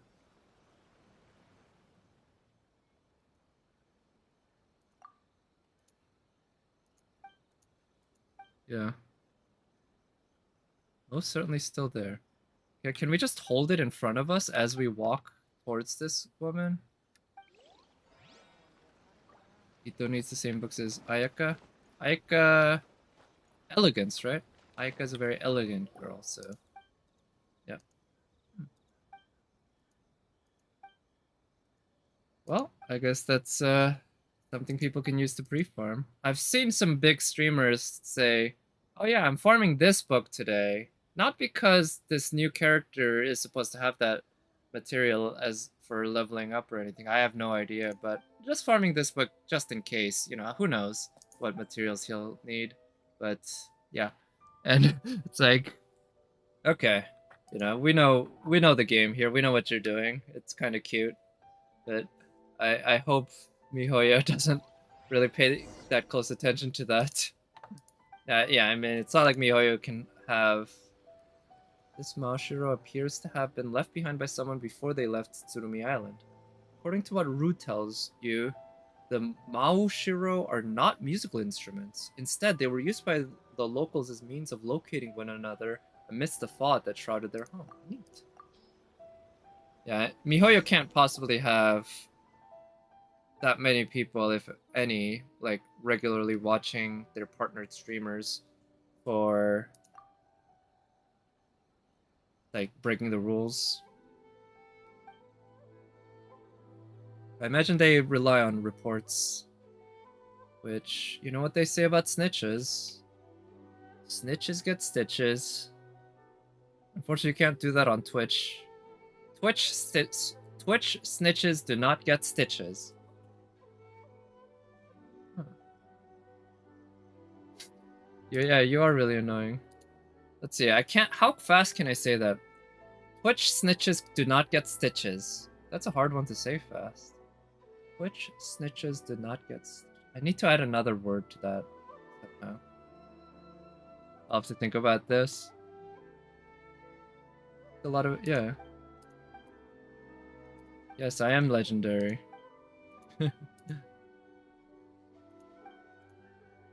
Chronicles of the... Ooh, you're gonna write a story about me. Okay. That... I think that's better than anything. Also, title is still up in the air. That's fine. You don't need to choose the title until towards the end.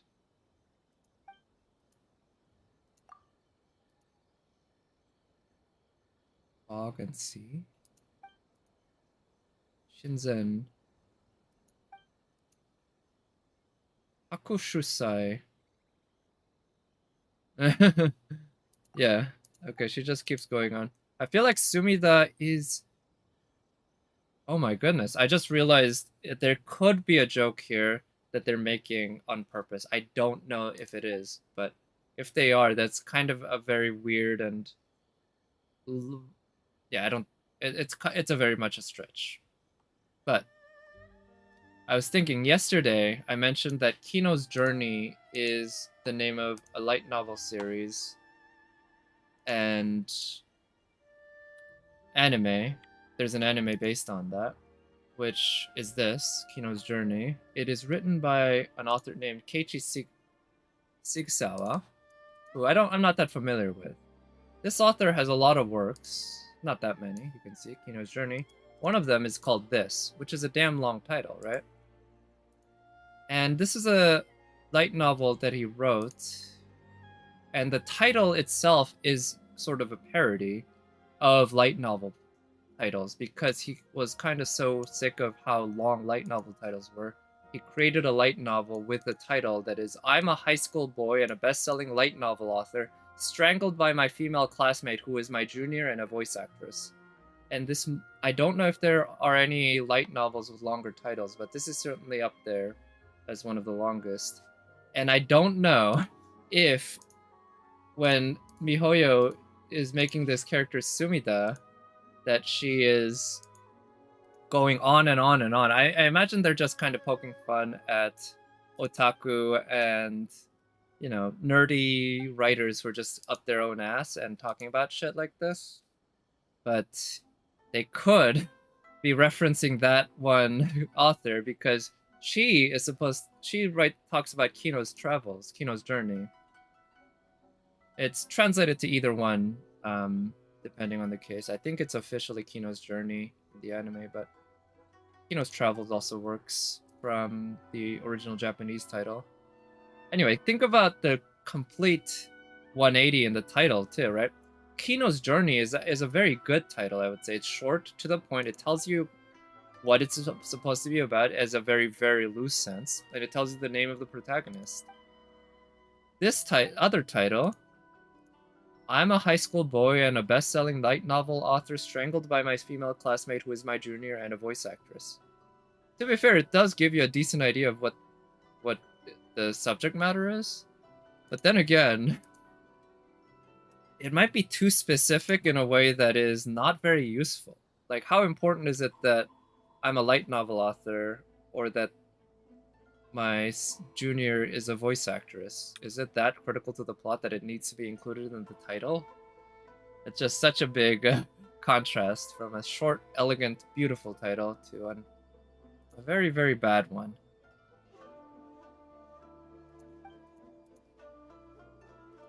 Alright, I'm tired of listening to you, Sumida.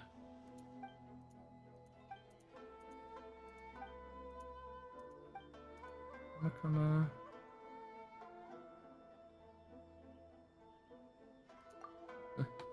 Now you want to read it? Yeah, I actually don't even know if it's been translated or what. I don't know anything about it other than the title, which again, it tells me a decent amount. But yeah, I'm actually kind of morbidly curious what it's about. I wonder if the whole light novel itself is also a parody. Then again, can you even parody a light novel? Light novels are parodies of themselves at this point.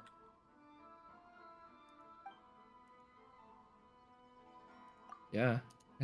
It's like everything's so self-referential and it's tropes upon tropes upon tropes that it's hard to even say, like, what would a light novel parody even look like that isn't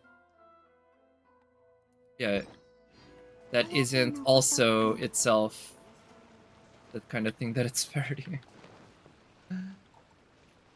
Alright, yeah, thank you for coming by, Nat, and good night. I'll talk to you next time and sleep well. And thank you for the good luck on the artifact. I hope I get that too, because that's what I figure I'll be doing with my resin. Other than the bosses, actually, I want to do some of my weekly bosses. I went through a couple yesterday. I did Tartaglia. I did Ajdaha. Okay, I went through 3 already. Alright, let's do Storm Terror. I wonder how good Yoimiya will be against Storm Terror. Archers are generally pretty good, right? Also, oh, I'm gonna... Since I'm So I ultimately, after today, I think I don't like the new music, excuse me, all that much. So I'm gonna start putting on my own music when I play through a lot of this stuff in Genshin, and particularly the new area in Inazuma. But this is the track that I had playing yesterday. I'm gonna play a different track.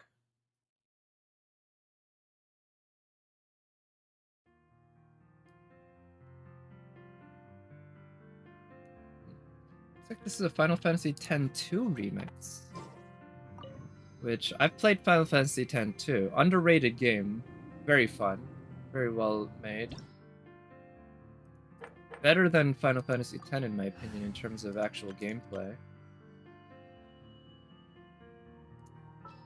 But I don't remember its music all that well.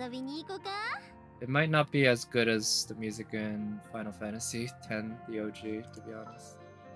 Let's use Sayu. Yeah, let's see how well Yomi can handle this. Yeah, I'm pretty sure she won't be able to one-cycle it like my Ganyu can, but she should do okay. Do that. Oh, I think maybe there's not an issue with the cutscene in Storm Terror, but unlike in most of the other weekly boss fights. Let's try that. Oh wow, that thing eats through it pretty quickly. The bad thing though right now is that I don't have that much time with her E. Use her burst. Okay. I should have climbed up earlier. Yeah, let's try that. Maybe not having another archer is kind of bad. Yeah, next time I'll try to break Storm Terror's shield using Rosaria, maybe. Shit, I fell. Ah, the cutscene happened while I was above the gap, and I was hoping that it could either continue me or I would keep floating. I guess that's ultimately kind of a foolish thing to think would happen. But, well, you live, you learn, you do foolish things, and hopefully you learn. Sometimes you don't, which is unfortunate. Let's try getting him this way. Let's try to use Rosaria here. Okay.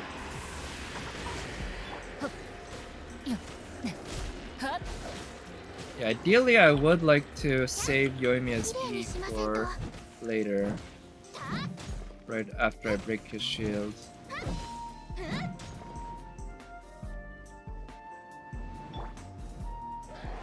Well, the fact that I have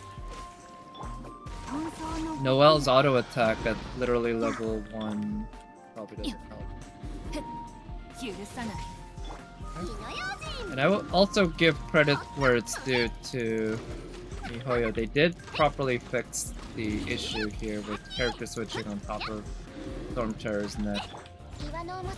So, no, it's not really an issue anymore.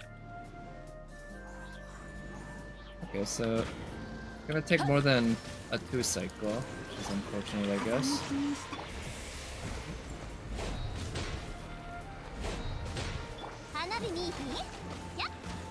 I'm not sure where that wind current came from.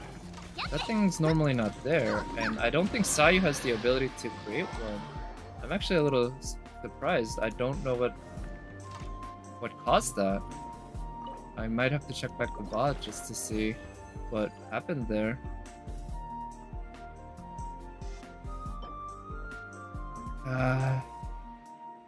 Not very good. I guess attack main stat I can live with, but yeah.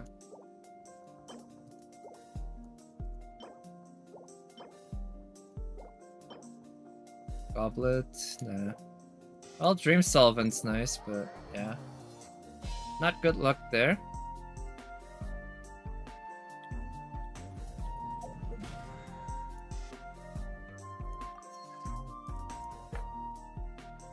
Ah, that doesn't count as a boss opponent, huh?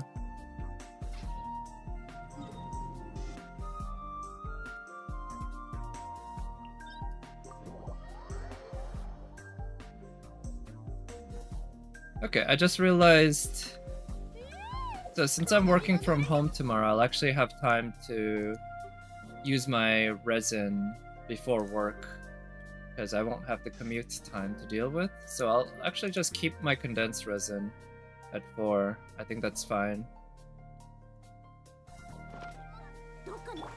But while I'm here, I'm gonna collect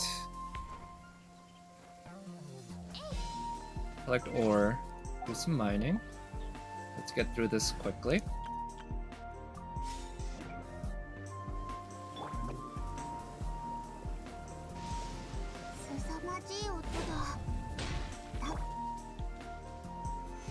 Ooh, that's a good amount of ore. Also, I noticed that they did actually fix the pickup rate for items. It's way faster now without having to scroll to the bottom using the scroll wheel. It's very nicely done. I'll give them credit. In fact, I've noticed lots of small improvements here and there. I think that there's something they did with the graphics, in particular with the glowiness of the ore. I might want to check back at a VOD from a previous version, 2.1 and before, for these, because I think the glowiness of these have been improved in the recent update. And besides that, I've also noticed sometimes characters popping in from further away, which means it's possible that they are just loading more of the world at once, and it kind of feels like, you know, we get some bugginess, which I can forgive them for if the bugginess is due to it having too many, just like increasing the draw distance a little too much. It's being a little too aggressive in that. I can live with that.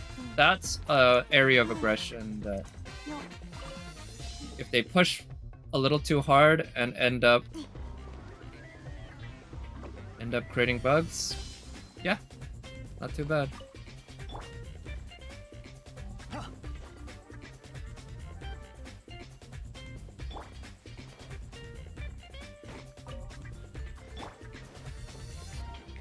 Actually, you know what? Because I really don't need ore that much, I'm gonna avoid those really long... the ore that's kind of much further away. Forget about that for now.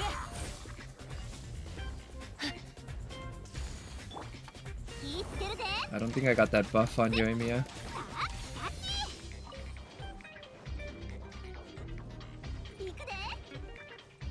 Okay, let's use her.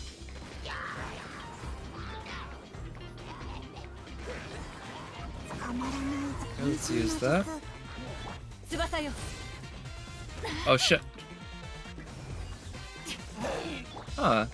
So if you actually get interrupted out of that charge attack before you're able to do it, it looks like the next charge attack is still infused with her E. So that's nice. You don't completely waste it. I actually wouldn't have minded if it ended up just being completely wasted, though. I think that is a very good kind of skill factor that I wouldn't have minded at all if they decided to make it that way.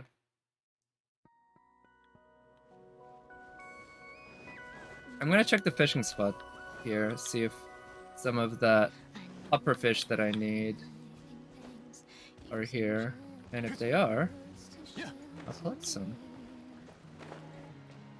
I only need 3 more angel fish and a bunch more. Oh shit, these puffer fish if I want to R5 my catch. Getting close. Yeah, I need 7 more.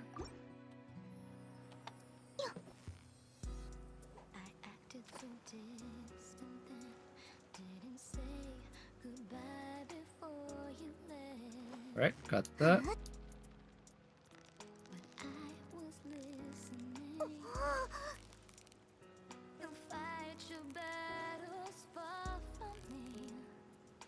It's pretty nice. Pretty chill. Kind of got a jazzy feel to it.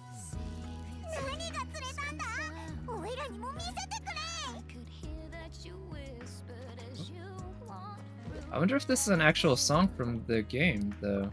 It could be a remix of it.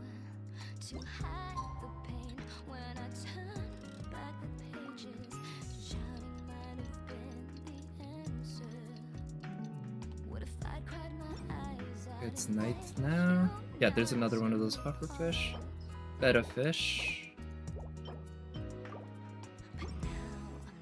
I'll catch the betta fish as well. I don't know what I need it for, if anything, but I don't have that many of them, so might as well.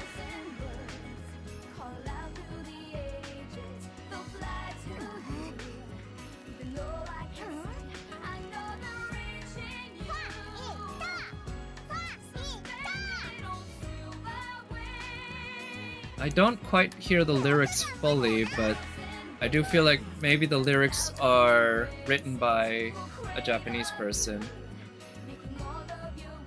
So, they follow the red stuff?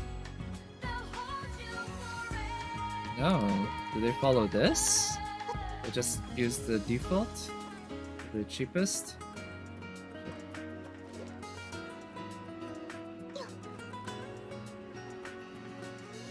Come on. You're gonna notice? No, don't swim that way. Oh, I think it noticed. Well, the small one noticed. God damn it. Well, whatever. Let's catch it. Small ones you can catch real quickly.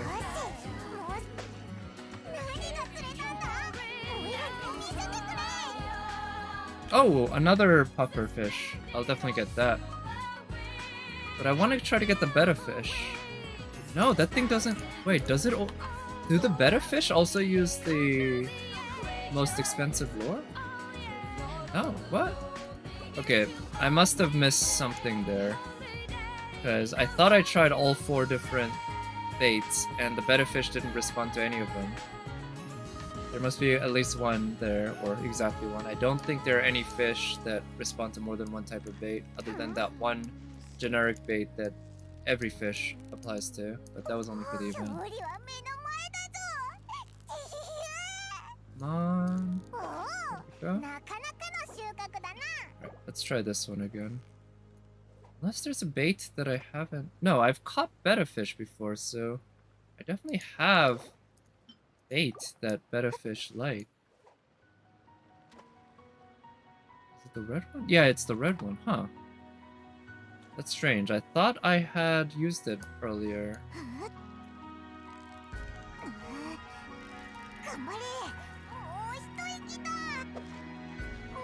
Nice.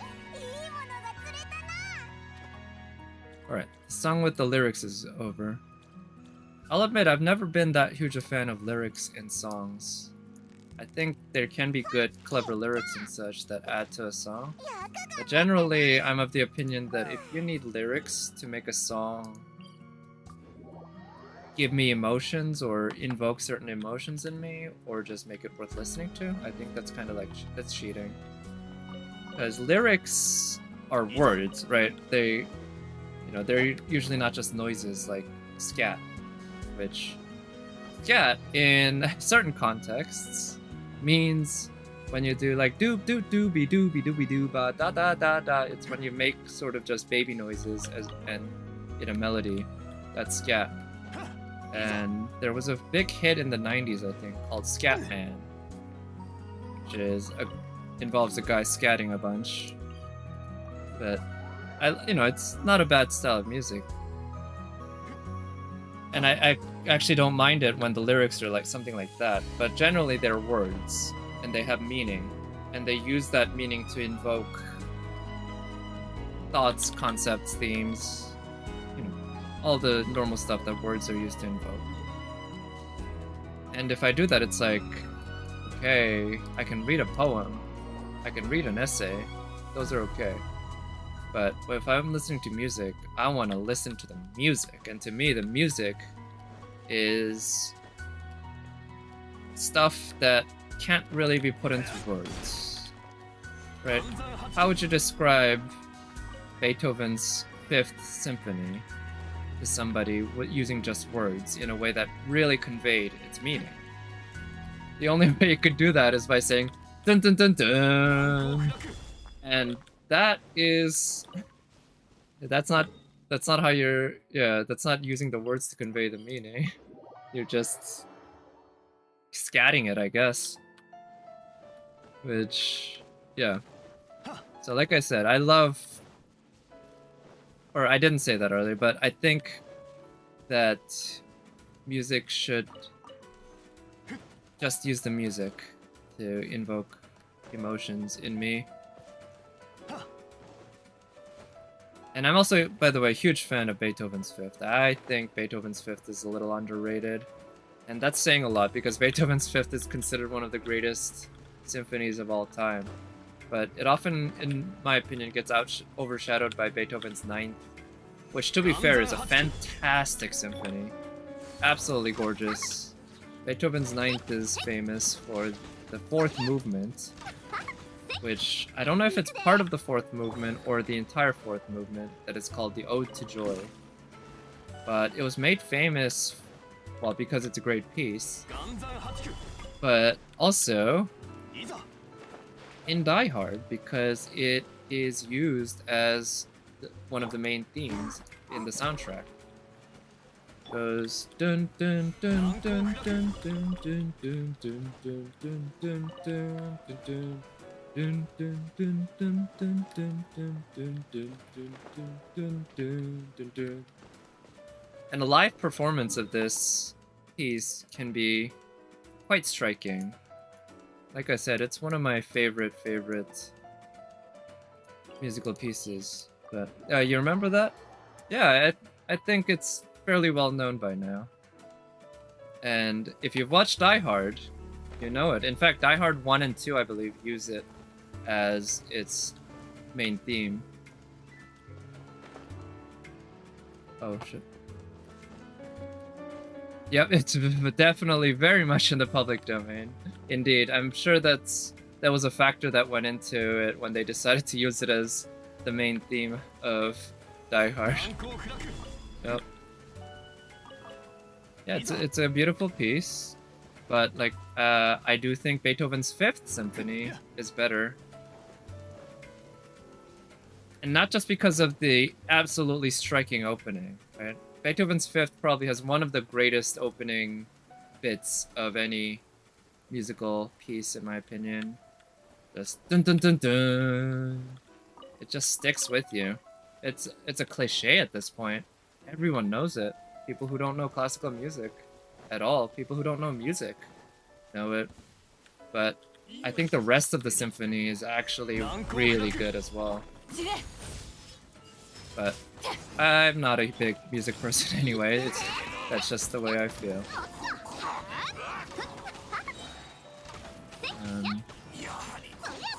Yeah, although in terms of classical symphonies, I think my favorite is actually Mozart's 40th, which I've heard people refer to as widely regarded as the greatest symphony of all time. And as somebody who doesn't know that much about music, I think maybe they're right. I guess those music experts might be onto something, because it's a damn good symphony. And the first movement, unfortunately I don't think it's nearly as famous as those Beethoven symphonies in the mainstream, but the first movement, I recall I've heard in various pieces in certain old games. But it goes. I'm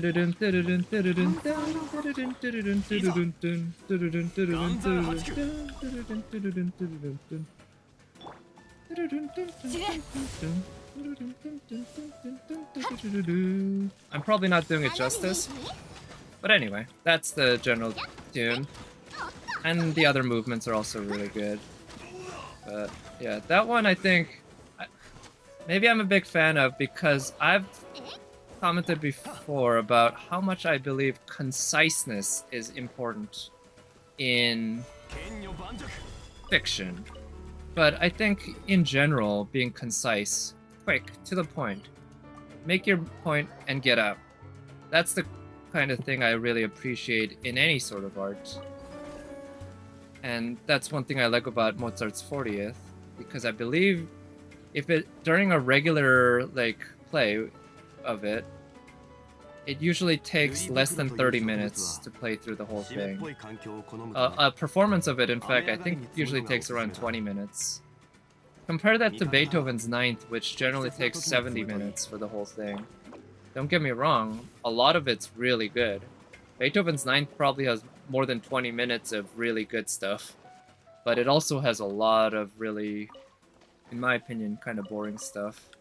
I think it really well, it has to slow down in the second movement, because that's when everything slows down in any symphony by definition. But I think it just slows down a little too much, and it doesn't really properly pick back up until the fourth movement. And the third movement's not all that memorable. Fourth movement, though, it just hits you. Bam! Definitely one of the greatest just parts of music. Oof, ouch. I hit my knee on the desk. Ah! I don't know if that was audible on the mic. Anyway, yeah, I think it's almost everyone would agree that Ode to Joy is one of the greatest musical pieces of all time.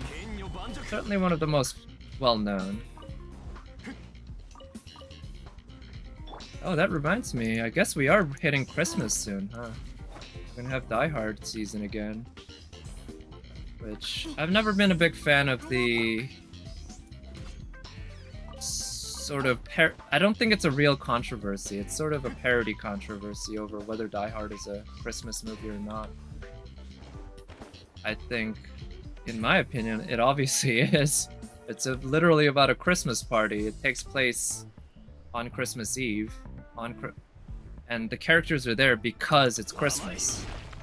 And there's even a somewhat Christmas-related message about family, although it's very, very loose. Very loose. But it's... yeah. Besides being one of the best Christmas movies of all time, it's just straight up one of the best movies of all time. Wait, they fixed the katanas? What do you mean, katanas? In this game? That the... katanas that the... because the characters, playable characters don't use them, right?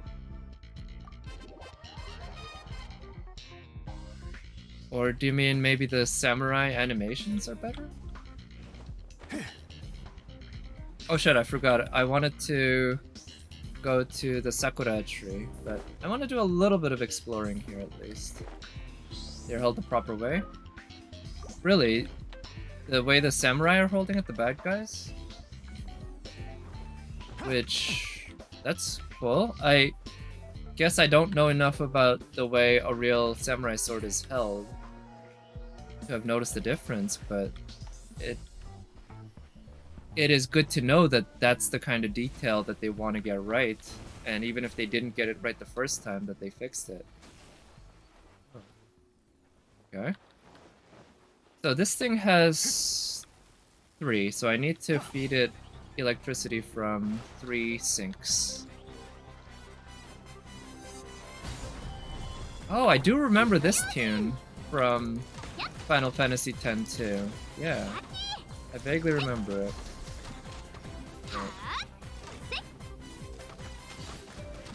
I don't remember much of the music from that game.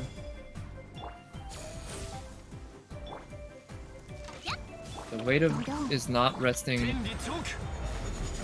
Oh, when they're sheathed. Oh, I do remember you mentioned that before, that you're not supposed to have the blade on the lower end. Or it's supposed to, yeah, not be weighted on the blade because it dulls it, which makes perfect sense when you explain it. But it's the kind of thing that, for me anyway, I don't think about it enough to even figure that out. Oh, I'll have to try to pay attention to that next time I face some of these.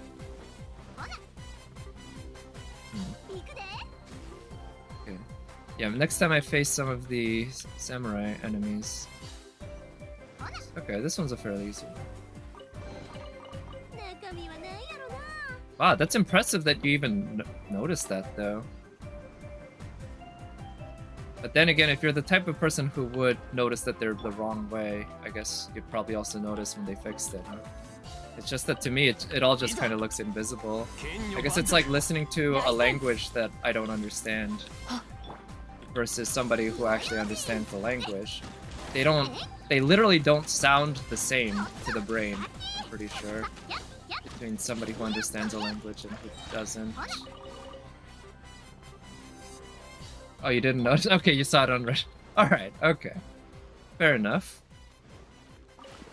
Hey, that's why we have Reddit, right? Or things like exchanging information with other people so that we can make up for our own lack of awareness or intelligence at times. Certainly in times when I've experienced, I'll say that. I've really liked a lot of the stuff that they've done for 2.2. I do think they changed something about the graphics a little bit. It's subtle, but I get the sense that some of the glowy effects have been improved and more glowy.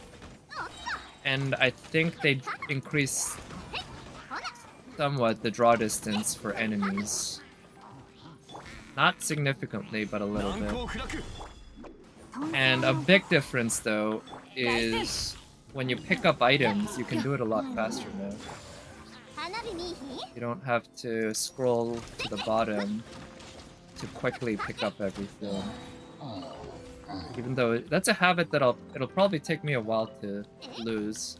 Because I'm so used to using the scroll wheel to scroll to the bottom and then start picking shit up, because that was the fastest way. Now it seems roughly equally fast no matter what. So good on MiHoYo for that improvement. I don't think they really advertised that at all. Maybe it was hidden in the patch notes somewhere. But it's a pretty significant QOL upgrade. That said, maybe, you know, we're setting the bar a little too low. Maybe that should have been a thing from the very beginning. But as I often like to say, better late than never. I think that's a good rule to live by. Better late than never. Don't beat yourself up if you're late, even if you're really late. As long as you get there.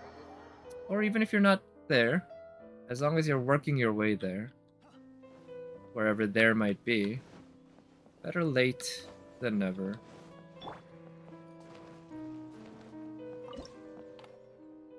Yeah, we're getting close. 38 now, 2 more. Of course, the last 2 levels will be the hardest. But we're getting there. Also, I haven't actually done this in a while. Let's try it. I just kind of got sick of it, doing this every day, because it's so just arduous. Maybe not arduous, but it's just like, why? Just all these steps for this fortune that doesn't actually even give you anything other than occasionally you get a bad fortune that you can hang, which is fun. I don't know if eventually, if you hang enough of them, you get some sort of reward. But so far, nothing doing.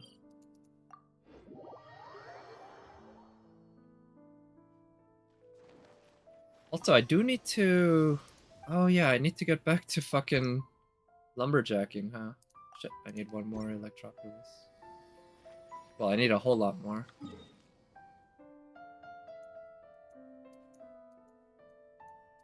So, I'm gonna try going here. I wanna just explore this area a little more, this island. It's... Oh, and if I can find 1 more Electroculus, I think I'd be quite happy. And it looks like there is one right in front of me. But, oh, okay, it's super easy to get, barely an inconvenience. Sweet. Well, there we go. Now we can level up the statue 1 more time. But while I'm here, I'm just gonna do a quick run around. I see that there's a chest way the fuck over there. Oh, these guys. Shield. Use her burst. The attack buff. Let's kill the little guy first, just so he doesn't distract me. And I would like to figure out these guys' animations a little better so that I can just straight up avoid getting hit. You know, avoid that whole thing with the is it corrosion? Right. Well, it's still early on, I'm not that good, but those dash attacks at least don't seem to be too hard. Wait, where'd you go? Oh no, there's a Helichurl too. Well, here. Put up that shield. Let's use her burst, get that healing. Okay, good. And then get Gurnia doing some damage this way. Good. Kill the Helichurl. And this. What's this wolf called? I forget their name. Rift Hound, yeah. I believe they're called Rift Hounds. Their animations aren't bad. I'll give them that. They're kind of fun to fight. And at the end of the day, I guess the fact that it forces you to always dodge them rather than tanking them with shields is not bad. I guess, yeah. The more I fight them, actually, the less annoyed I find them.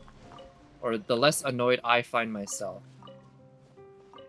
I guess it's just also getting better at it. But it's only been 3 days, so I hope I can get even better. And I'll just find them not even a nuisance to dispatch. If I can manage to figure out their animations... I can see that they still have a shit ton of HP. The adults, anyway. That's kind of annoying, but... still manageable. Okay. Gotcha. Okay, gotcha. Okay, let's get this guy. Then let's use her burst. And Sayu can do some work for me here. Let's put that shield. Use her burst. Oh. Well, he would have been able to eat through the shield if I just stood there, but by avoiding most of his spin to win attack, I was able to not take any damage. In fact, I healed using Sayu's burst. So that's nice. Oh, looks like there's a puzzle here. Oh, let's dispatch this dude. I should... yeah. I should probably deal with Kujo-Sara a little bit with her crit rate. I think the way I have Kujo-Sara, I want to increase her crit rate by a lot, because her crit damage... ooh, yeah. Do I have any Noblesse pieces with crit rate that I'm not using on anyone?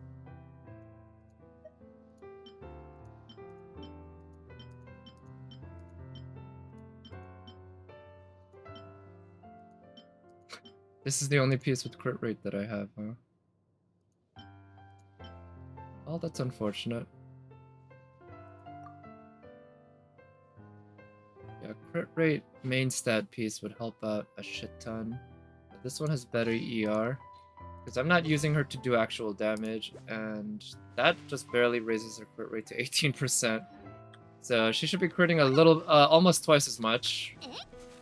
But I can always farm Noblesse domain. Ah, but I can farm Noblesse 3 times as slow by farming the emblem domain.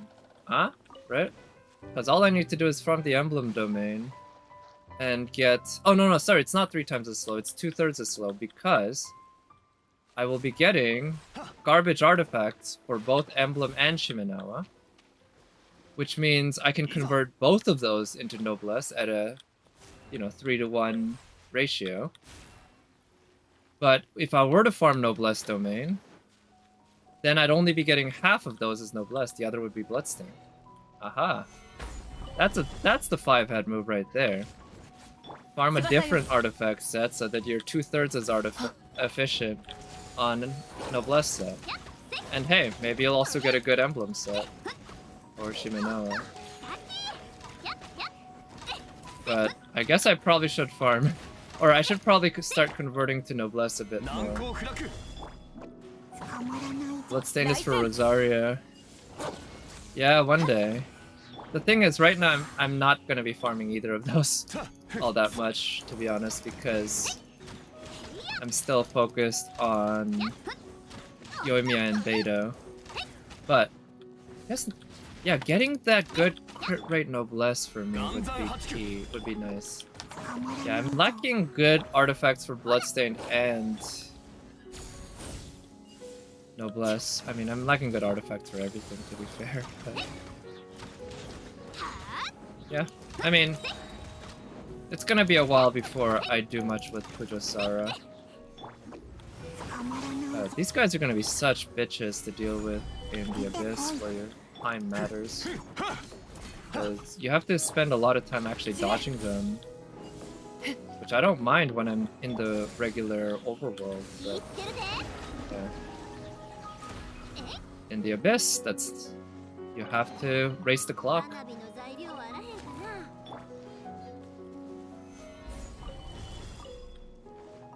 So, I guess they really want to make Kokomi shine. Get that full heal going all the time. Ooh, which version is this? That might be Geo. First.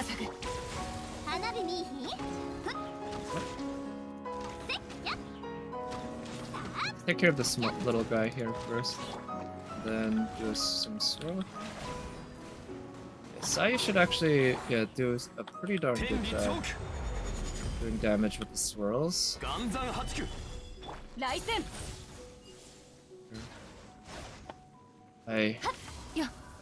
Yeah, the fact that these guys can essentially teleport, right, is... I don't like it. Teleportation is the worst feature that any enemy in this game has. By far. Whether it be Mirror Maidens or Citizen Mages or Geobishop Hatchlings who, you know, technically you might not call it a teleport, but effectively it is, because they burrow underground and then they appear somewhere else. And while they are burrowing, they're invincible, which just is maddening. I bitched about that enough. I don't need to go on about it. Let's see. I see that there are some electro pylons here. I mean, Chi-Chi. Ah, fair, fair. I'd also love to build Chi-Chi as a physical DPS, actually. I think that'd be fun.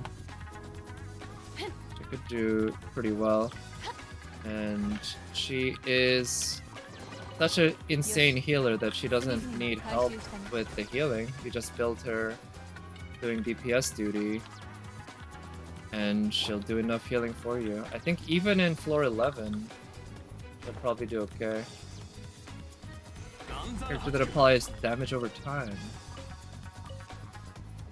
Yeah, I guess that's a good point. That way you don't have to be exposed. You can be dodging while you're applying damage. Dendro. Right, because Dendro is, I don't quite actually know what Dendro does when it's used against you. Of course, we haven't been able to use it for us at any point because we don't have a Dendro character yet. But we have Dendro slimes to deal with. And if I'm being honest, I barely pay attention to what they actually do when they do a reaction on you. I think I heard that they increase the pyro damage dealt to you. But that might just be speculation. That might be speculation about what our Dendro will do. Okay, one more level to go here, but it's gonna be a lot. I didn't really pay that close attention to the Inazuma statue of the 7. I like it though. It's definitely very much reminiscent of Raiden. Oh, right. They gave us another constellation with the Electro. Tree falling triggered by Bellin Thunder. Use the damage. I should try using her at some point just for world exploration. Again, because I used to use her a decent amount. And when I'm not playing with pressure to do lots of damage quickly, there's no need to really worry about the fact that her talent levels are all 111. Because I don't want to bother using talent books on her. It just sucks that every new element you get a reset of the talent levels for your traveler. And the fact that it doesn't transfer, it's a little maddening. Maddening's not the right word, just frustrating. Annoying. Annoying, yeah. Annoying more than anything. It's a minor issue in the grand scheme of things in this video game. But given just how much farming and such this game requires of you, they couldn't throw us even the slightest bone for the Traveler. It kind of sucks because the Traveler is the main character. It wouldn't be bad at all if the game gave you more incentive to play as her. But by kind of resetting her talents with every element, the game just tells you, hey, all that work you just did earlier to build her up, you want to do it again? No? Well, fuck you. Do it again. That's basically what it does. Okay, yeah, this is gonna do it. I like these puzzles. There are... Oh wait, there was another one here that I didn't even notice. Shit, I got really lucky there. I could have looked really stupid by saying, oh, that should do it, and then it didn't do it. But no, I looked really smart because I said that's gonna do it, and then it did it. As I am a genius. That's how you pronounce that word, right? But I have been enjoying these puzzles.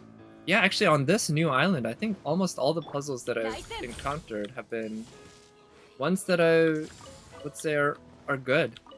Yeah, quite good.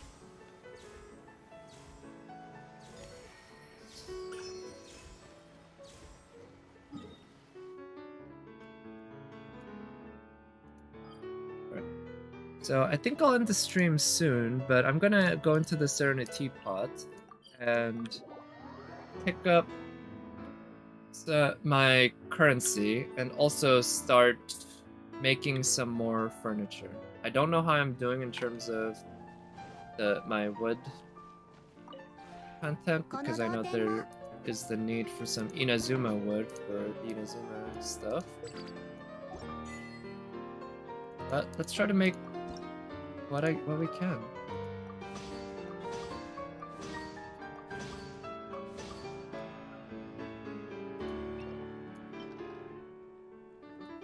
Maple wood. Oof, I don't have a lot of that at all. This one's Otogi. I do have... Oh, whoa. Alright, let's just keep her there. I do have a good amount of Otogi wood. Oh shit, they're really gonna force me to switch for everyone? Well, next time I come here, I'll come here as Yoimiya. How about that?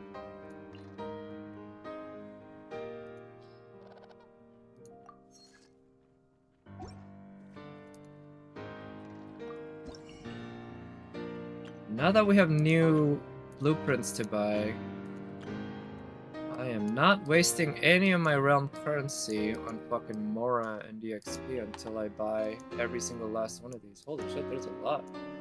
That's gonna take a while, but whatever. Oh, that's a kotatsu, isn't it? Yeah, it's a kotatsu. Sweet. That's cute. Let's just start by buying all the 240 ones that I can. Another bed would be nice. A lot of stuff to get through. Gonna be quite a few weeks, probably, before I can start buying Mora and resin again. Oh, these cranes make some pretty noise. Also, I realized I can put more stuff in the Sakura tree. I'm pretty close now to fully leveling it up. I think I'm only one level away after this.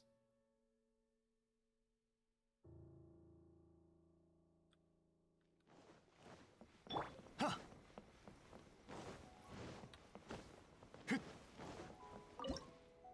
38.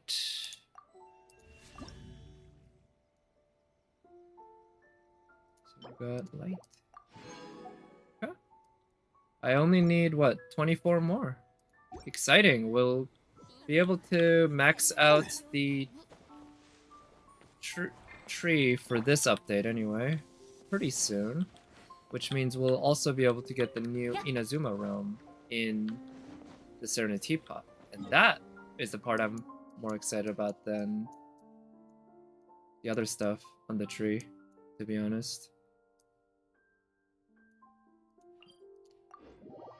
Let me end by just doing one run here around the Pyro Hypostasis. Oh yeah, that reminds me. I need to start working on the Cryo Hypostasis soon. I don't know how much I want to level up Aloy, to be honest. I don't see myself using her much at all. But at the same time, she's a new 5-star. Would be fun to at least experiment with her. Didn't pick up the Electrogranum.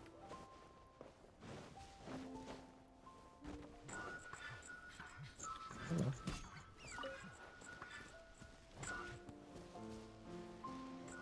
I heard her burst damage was not bad. Not bad at all. And if her DPS ability is good enough, I could try using her as another cryo DPS for myself. That said, in terms of cryo DPSs, maybe Rosario would be a better choice. Especially since I already have her at level 80. I don't need to invest that much more into her.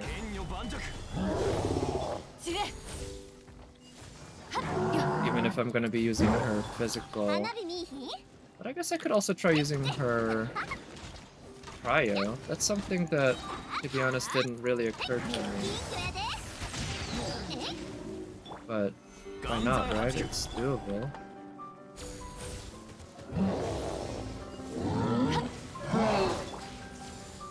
Okay.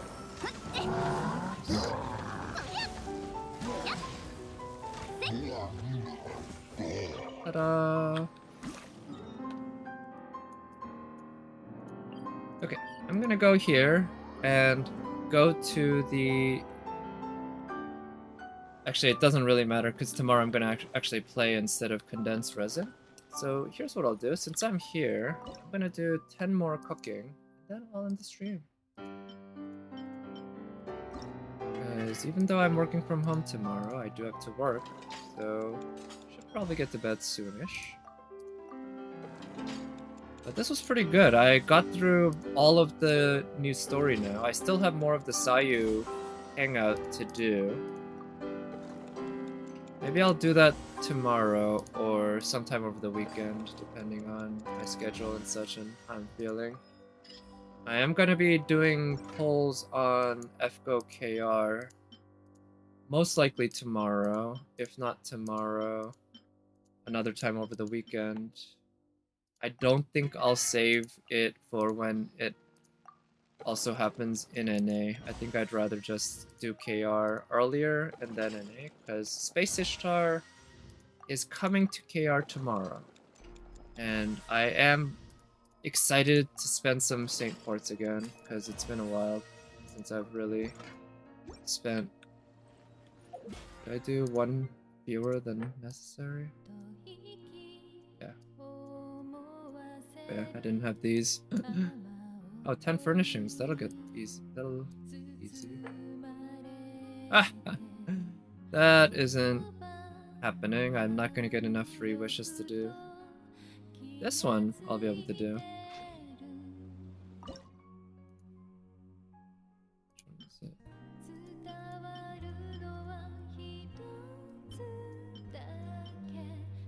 Taiyaki. Oh, I didn't even quite realize that was taiyaki. I like taiyaki quite a bit. Red bean. Taste delicious.